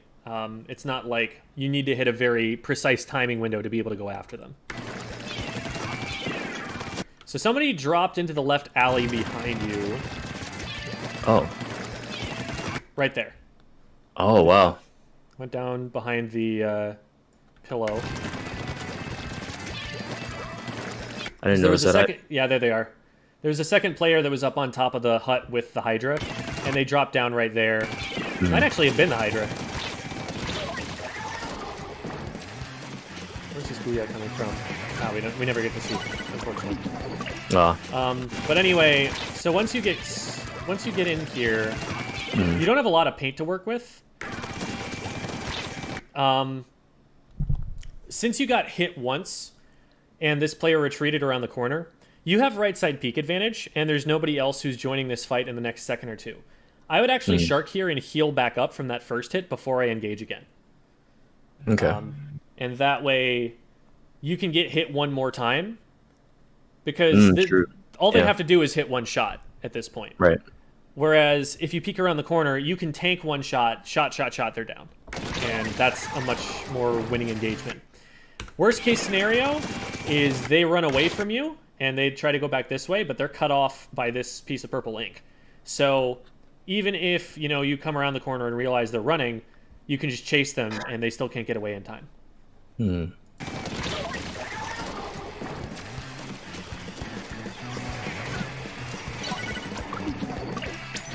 kind of consider that more those small patches of ink that, you know, like Splatoon is so, you can go here and you can't go here. I need to recognize all of my color is a spot where they can't go, even the tiniest bit. I kind of naturally just kind of see things as like big zones that people can move in, so I don't really think about those. I kind of have to get that in my head. Yeah, like, it can kind of help to think about them as the zones themselves. Like, it's imperfect, obviously. There are exceptions to these rules, but when you see that a large amount of the map is purple, you know that none of them are there. And so you can consider that a part of your zone, and you can kind of draw your little radius around that and say, this is the part that we own, and make those kinds of tactical decisions that way. And if there is an interruption in their paint, like, sure, you probably don't have someone positioned right there right now, but it's still an area that they can't go. Right. It's like you're putting a fence through their zone.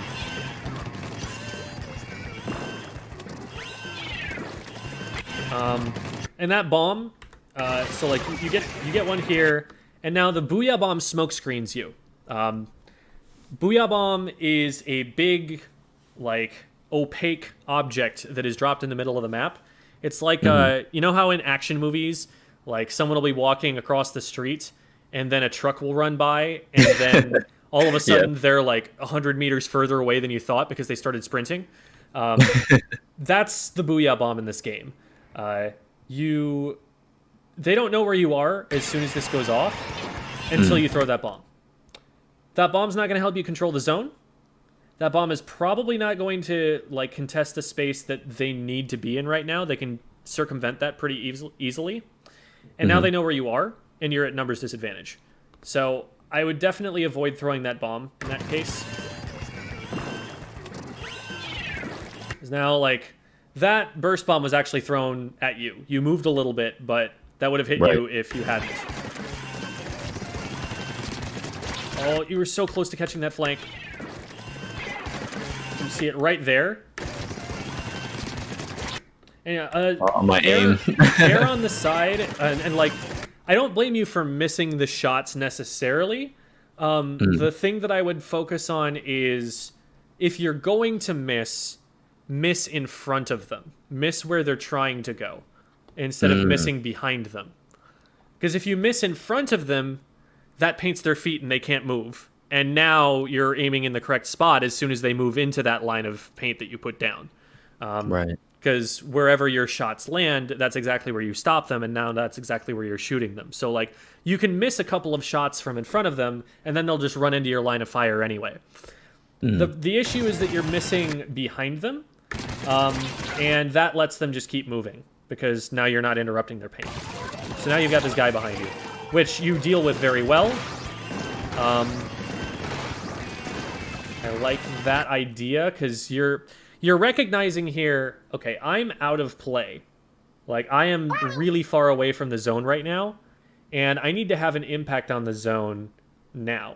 So I'm going to do the one thing that I can do to have that impact on the zone. And I think it actually does end up helping. Like, it looks like it forces somebody to move and helps your teammates with the fight. So we are able to clutch up. I've been trying to be a bit riskier. And I mean, we've kind of seen that I'm like naturally a more passive player, but I've been trying to take more plays like that and just kind of make them and, you know, see what happens. But, you know, just kind of looking for, I guess, more ways to be more aggressive, I guess. Yeah. So you're a Slayer weapon primarily. Slayer weapons, their primary traits are that they can splat people really quickly as soon as they get in range of them. And the challenge of all of that is the get in range of them part. A Slayer weapon, you know, provided they're mechanically competent on the weapon, and you're definitely there, you know, to a significant degree. Their challenge is not so much winning the fight as it is getting the right fight. So what you're looking for is whatever your teammates are doing, especially the like skirmisher weapons, they're going to be out there up in front. Things like your machine, things like your dually squelchers, like they're weapons that it can actually just play on open sight lines against people and not die. The splatter shot is not a weapon that plays on open sight lines and just doesn't die. It needs cover, it needs sneakiness to be able to get close to stuff. So what you want to do is like look at what your teammates are doing, look at what they're setting up for you, and take advantage of what they're doing. And that's how you're going to get more opportunities. It's by playing around your team more. Because if you put yourself out in like solo engagements, you're not going to have that many opportunities, and you're really depending on the opponents just not knowing you're there at all. Whereas if you're going in at a slight off angle from your teammate, the teammate is going to force the fight. That's its entire job. Like, the definition of skirmisher is a weapon that forces a fight and doesn't lose it. The not losing it part is to give you, the Slayer, time to get in and take that engagement so that you keep the skirmisher alive, and now you've just won a 2v1. On Hagglefish, that is hard. Because there are exactly 3 places that a push can come from to get through mid, and they all suck. They are kind of reminds me of like Arowana Mall with no high ground. Pretty much, yeah.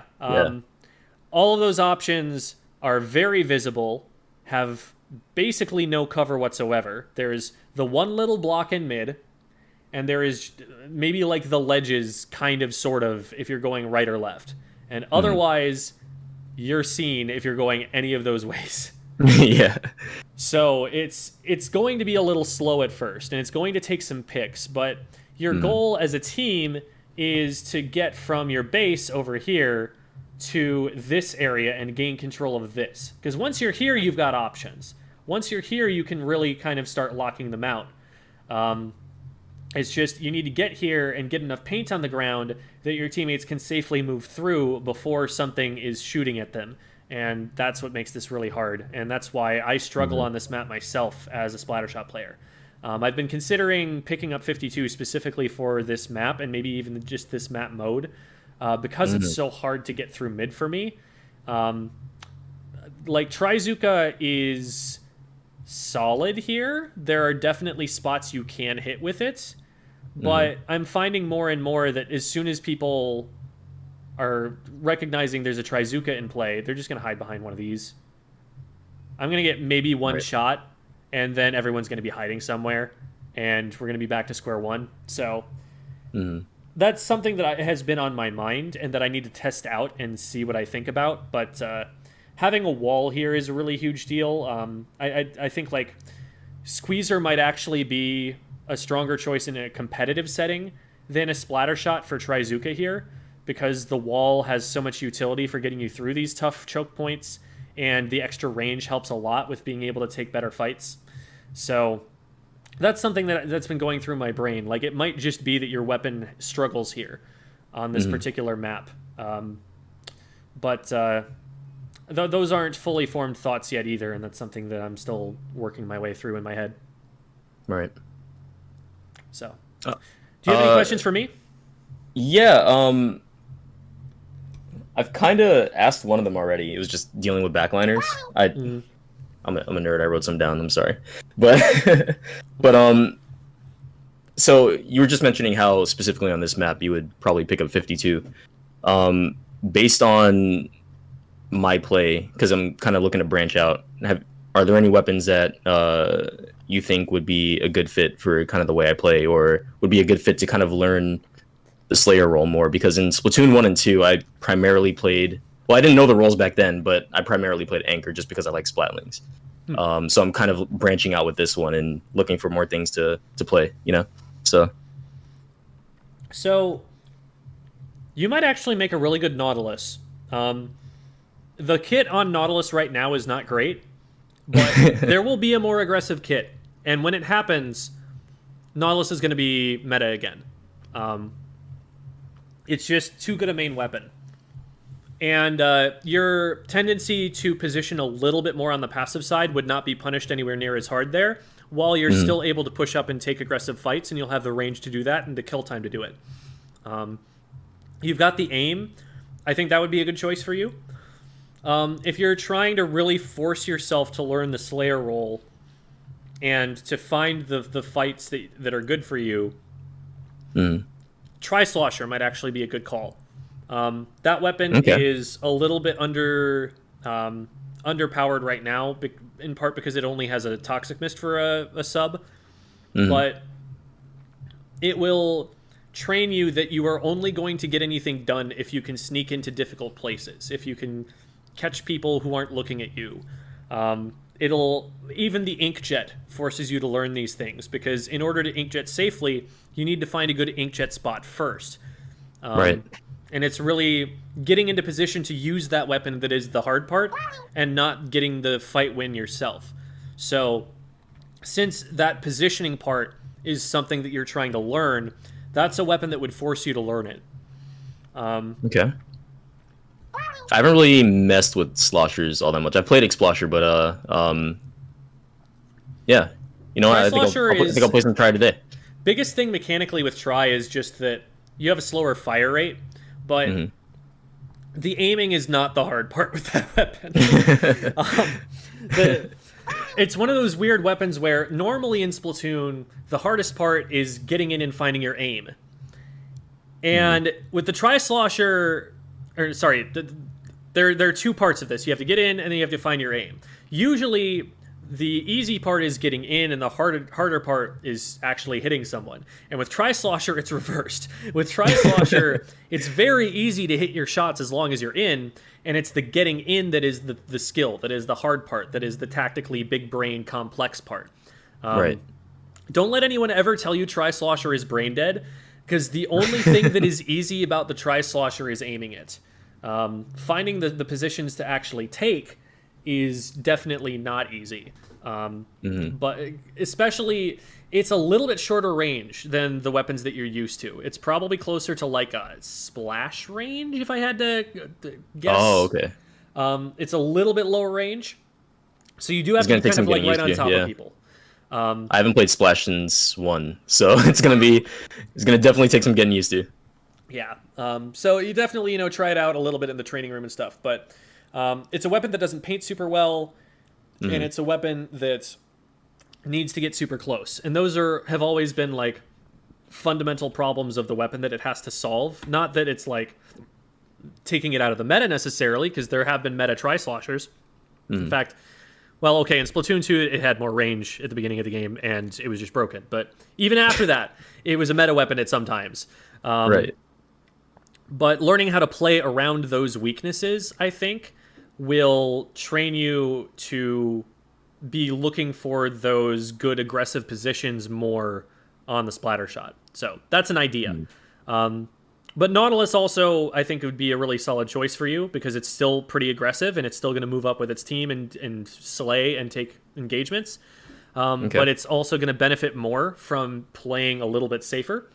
It doesn't have to worm its way into difficult positions, because it can just use its range.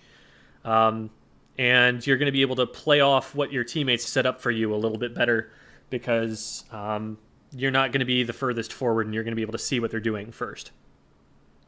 Gotcha. Well, I mean, while I have the opportunity for a Nautilus build, would I just do the same as like a regular splatling build, just run speed, or would I do closer to what I have on Splattershot? Here's what I'm going to do. I'm going to go to sendu.inc/builds. Oh, here we go. And then I'm going to screen share this because it's not on screen right now.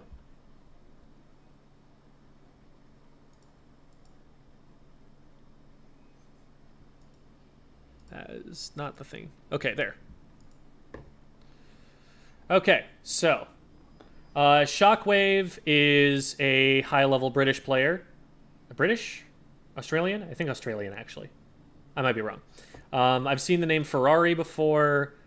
I feel like I should know who Cooled It is. Let me look at this. Because they're usually, if they're at the top of the list, that means that they're pretty strong. Oh yeah, okay. They're playing with Isabel. Yeah, I don't even need to know anything more about who they are. Isabel is one of the best Tetra players in North America. So. Oh wow. Okay. Yeah. So yeah, all of these people would be good to take a look at, and they're playing radically different things. Holy moly. So a lot of them are running Ninja Squid. Some of them are not. Some of them are just running quick respawn. Ink brush. What did I click on? What? Oh, this is the player still. I'm dumb. Okay. It's all good. So, interesting. We're running a lot of Intensify action, which is not a thing that I would have expected. Maybe they're trying to jump with it. Maybe while they're firing, they're jumping in the middle of their charge. I didn't even think about it. Hold on. Let me check that in game really quick and see what that looks like. Okay, so right now it's this accurate. And then what happens when I jump? Practically nothing. Why in the world are they running Intensify action? I guess maybe they're trying to like use it to squid surge over walls and hit people with the accurate shots in the air. That's literally all I can think of that they would want to do with that. And maybe that's a thing, because you can charge hold up the wall. So maybe the whole thing is like,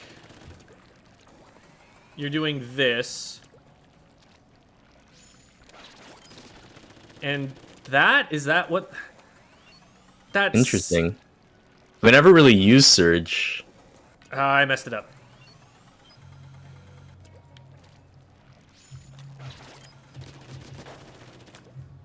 guess that's an idea. Huh. I don't know if it's a good idea, but I mean, hey, you know, it's the only thing that I could think that they're doing with it, Yeah. so there must be something to it. Okay, so that's odd to me. I don't get that.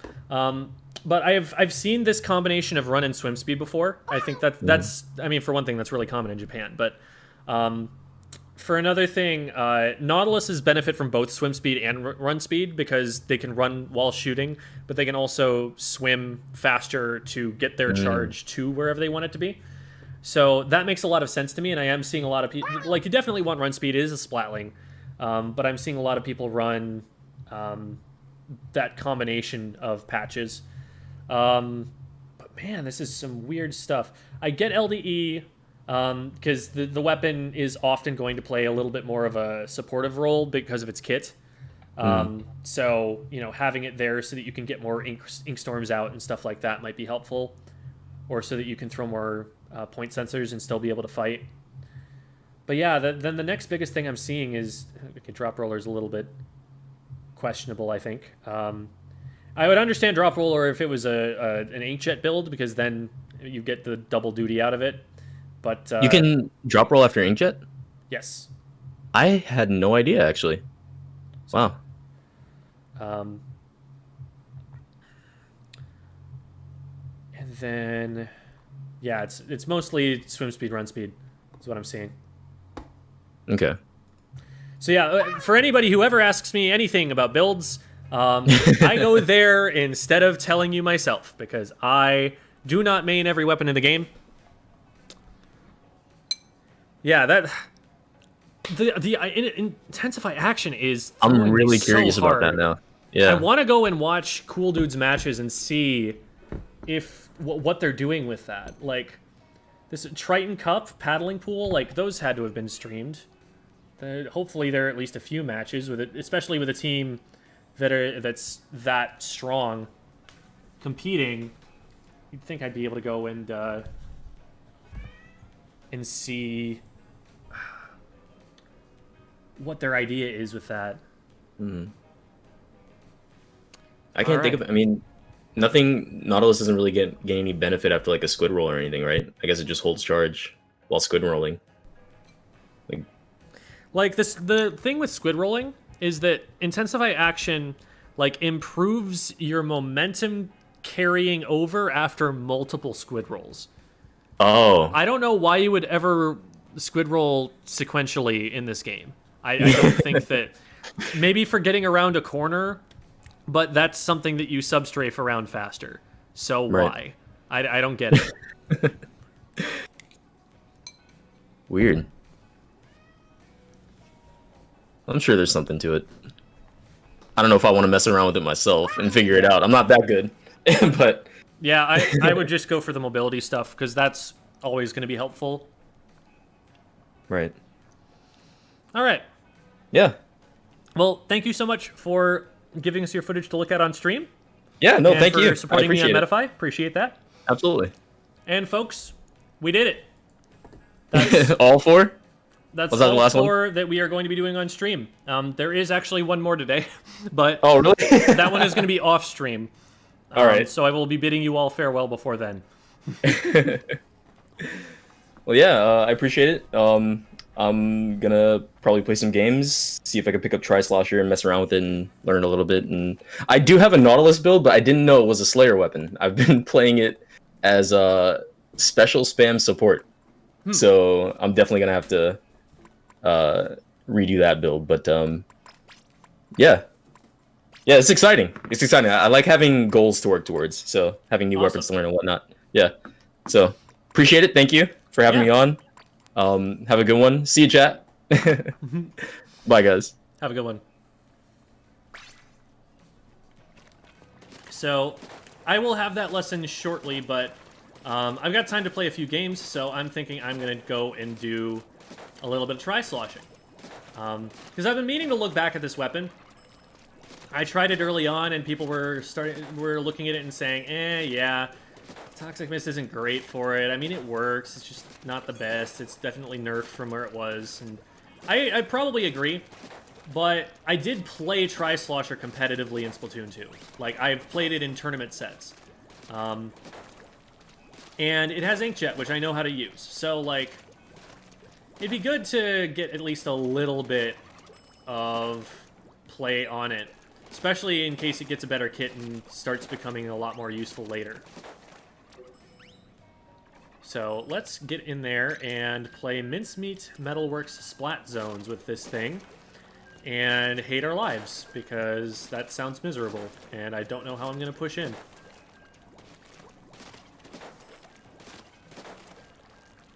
Anyone refer me to a good source for the Splatoon 2 callout maps? Yes, there is a...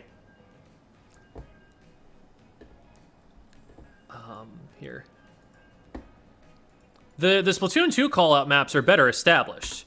Like...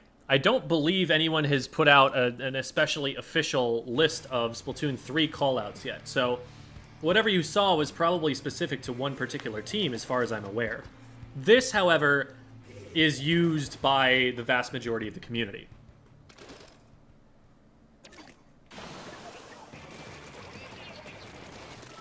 Great, 2 Tri-sloshers.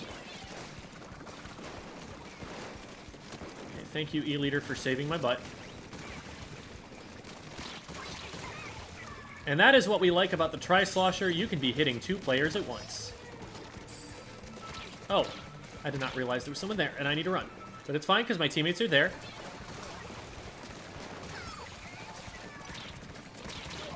Oh, I almost got to inkjet, and that would have been such a good inkjet, too, because I could come up over the top from their base and shoot down at them.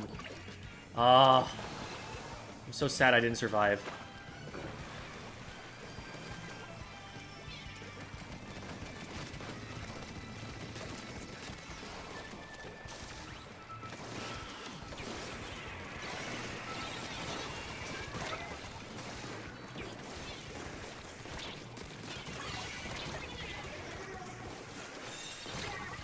Ah, I didn't heal enough. I was worried about that because I knew I was taking damage from the ballpoint earlier, the fizzy bomb earlier, and then another one went out. My weapon splat faster than yours. Unfortunately, you had help.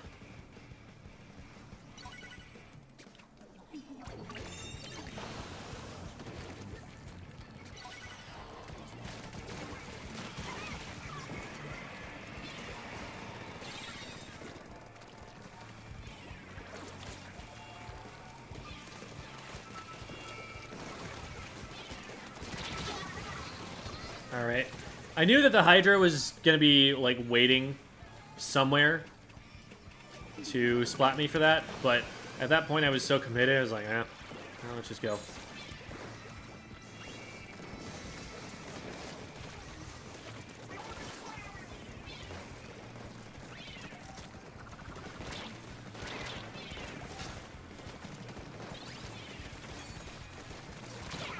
Oh my god, I haven't used a single inkjet yet.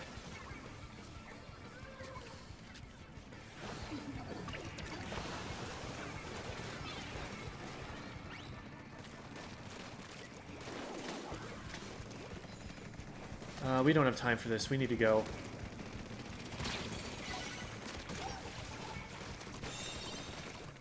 Saved it. There's a trade.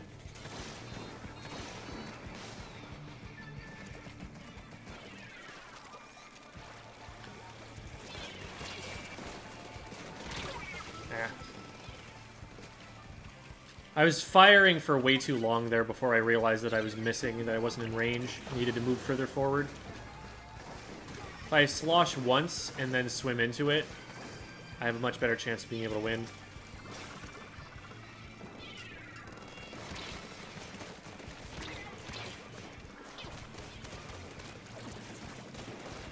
Someone help, please. I don't know how I was able to get that on the ballpoint, to be fair. So maybe they actually were distracting someplace else.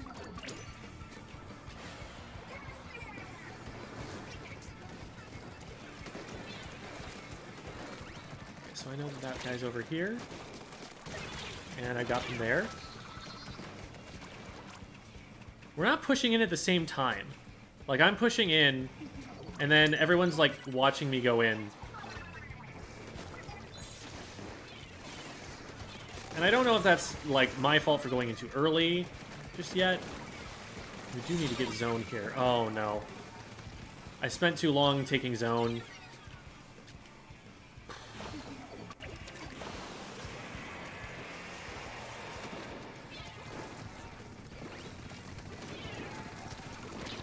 This is not where I wanted to be.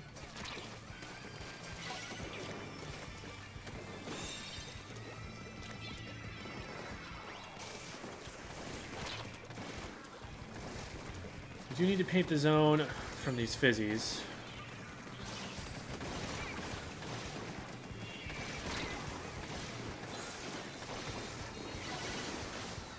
And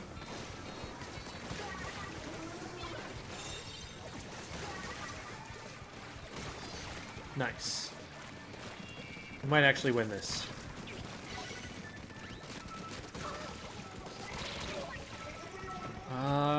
Can we keep it? We need to keep it.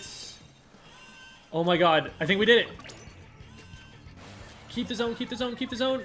Yes! Oh my god. That was a nail biter.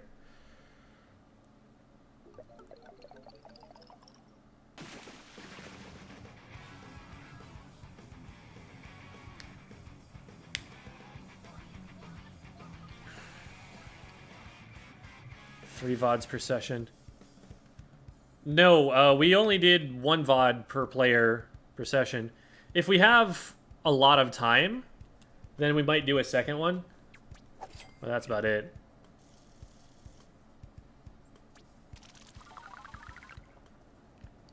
Trying to find the school's Discord.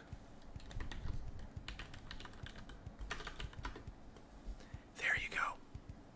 There's the Discord.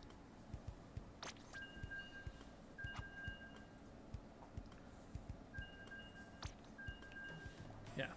A 1 hour session, we usually only go over one match. Unless, like, the first one is, like, really quick. Like, we can fill that much time with that.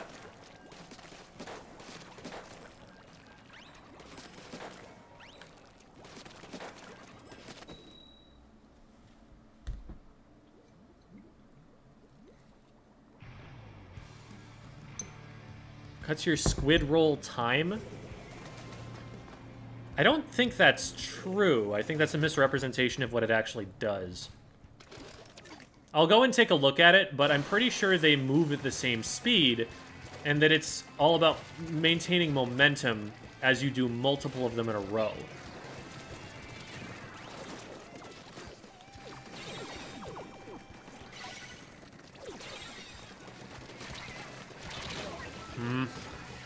I needed to not miss.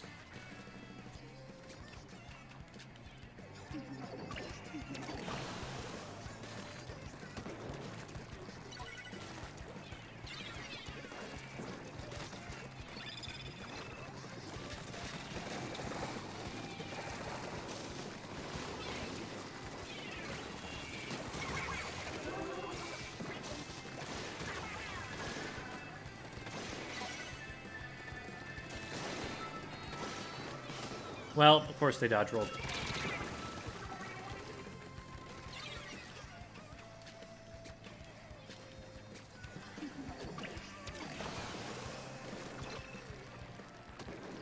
We're really low on paint and on aggression. Like, this is not a good team comp.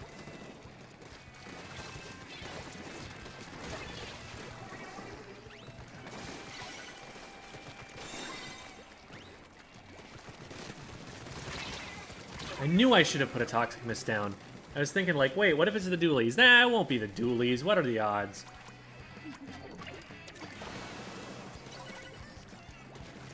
I was worried about running out of ink.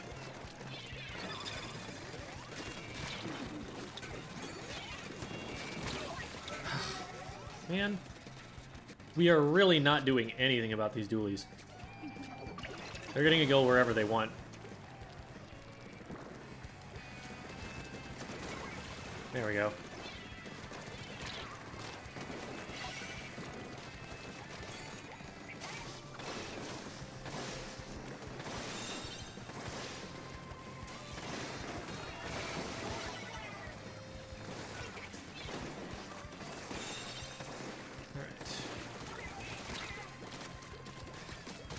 That's it.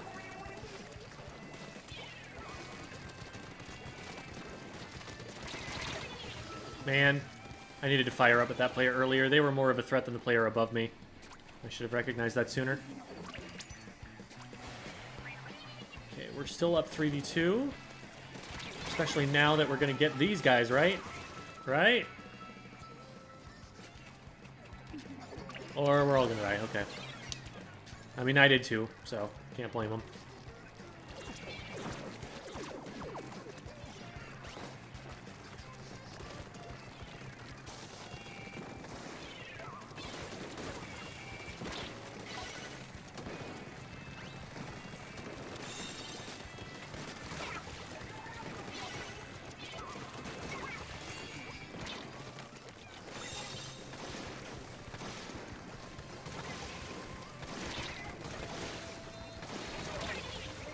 Cool. And that keeps the numbers advantage on our side. Because we're actually really strong when we can get into a position to hold, like we are in right now. Like, if we are preventing them from getting into the zone, we have a stronger comp for doing that than we do for pushing back in. We're regaining control.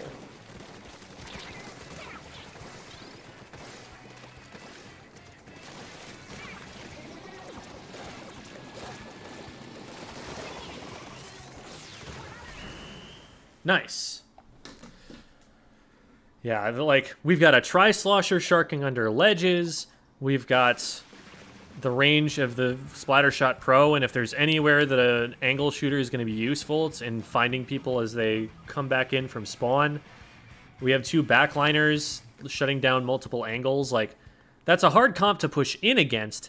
It's just not an easy comp to actually get control in the first place.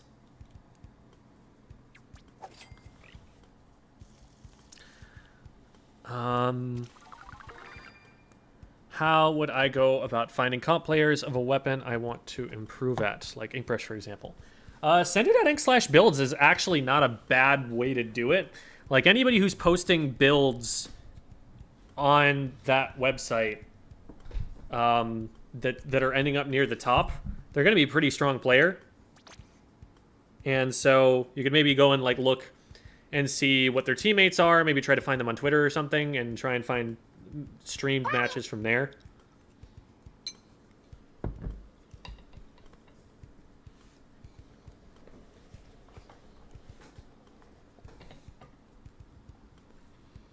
Google Drive link says access denied. Well, that's not cool.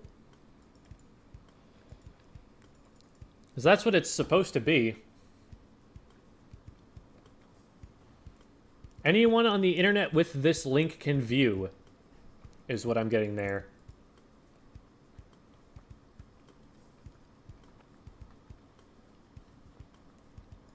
I'll try that one more time, I guess.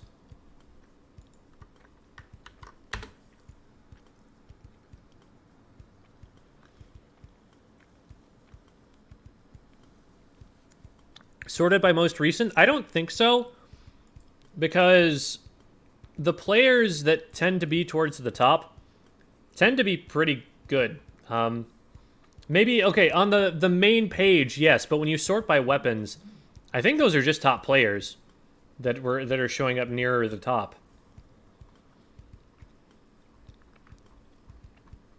Or maybe it's only top players that are feeling confident enough to post the builds. But, like, I pull up Blaster. The first 2 options I see are Synapse and Gray. Both top players. I pull up Flingza-Roller. Gray is up there right away. Like, I'm immediately recognizing the names of players as soon as I pull them up. But maybe that's not the case. Splatlings. Ices, first one up on the list. And then Storm and Gray and Lux and Dark and Shockwave. Tetras, Leafy, Isabel, Gray. Those are at the top of the list. I don't think they all just, like, posted those at the same time. I think that that's actually sorted in some way by results or something like that.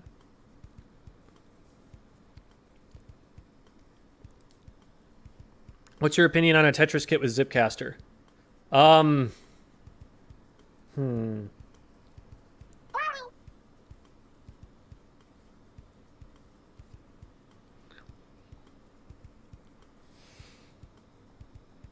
That sounds terrifying.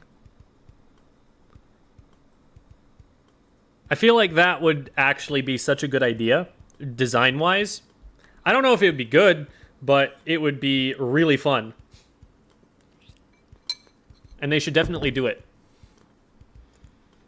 The website is sendu.inc/builds, which I am now putting into the chat.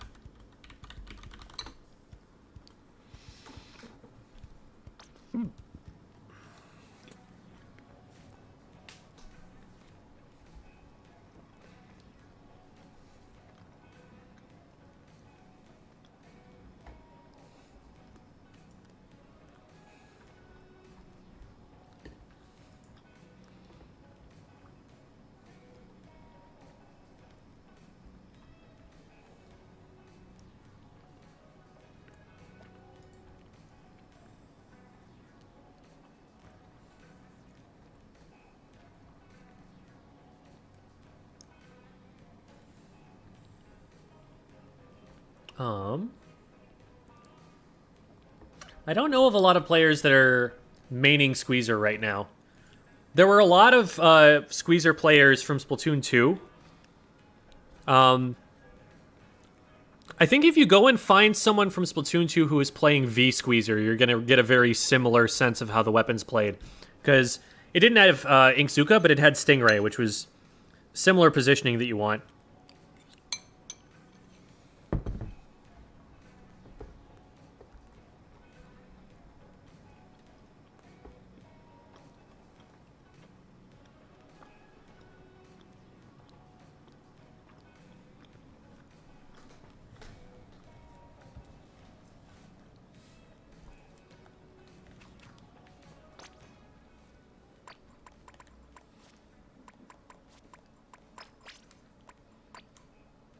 Yeah. Zipcaster scaling with how much ink you use, like in terms of duration,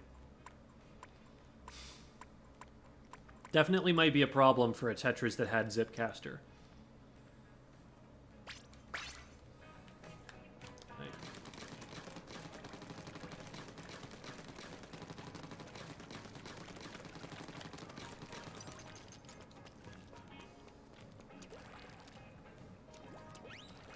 So, rolling 4 times is about a quarter of your ink tank, roughly. That's a very rough, unscientific guess, but... And you're going to lose about a quarter for zip casting to anything. And you lose ink over time. So you're going to get a shot at, like, splatting, like, 1 player. Maybe 2.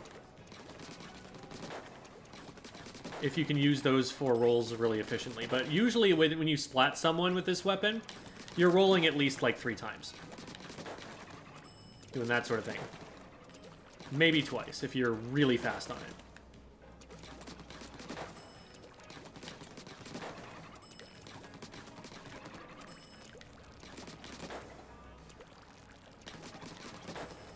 So I don't know. Seems like you'd run out of your ink tank pretty quickly, like people are mentioning. But I'd have to try it.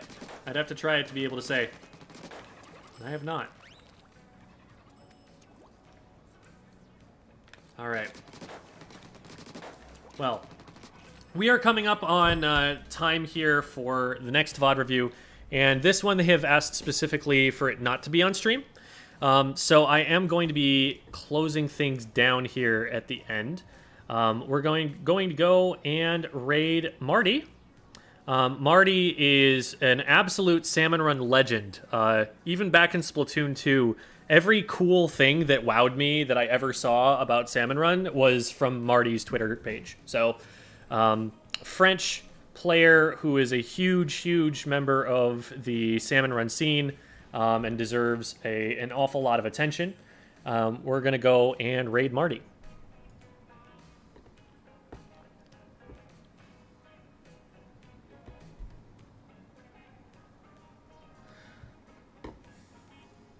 All right. Have a good one, everybody.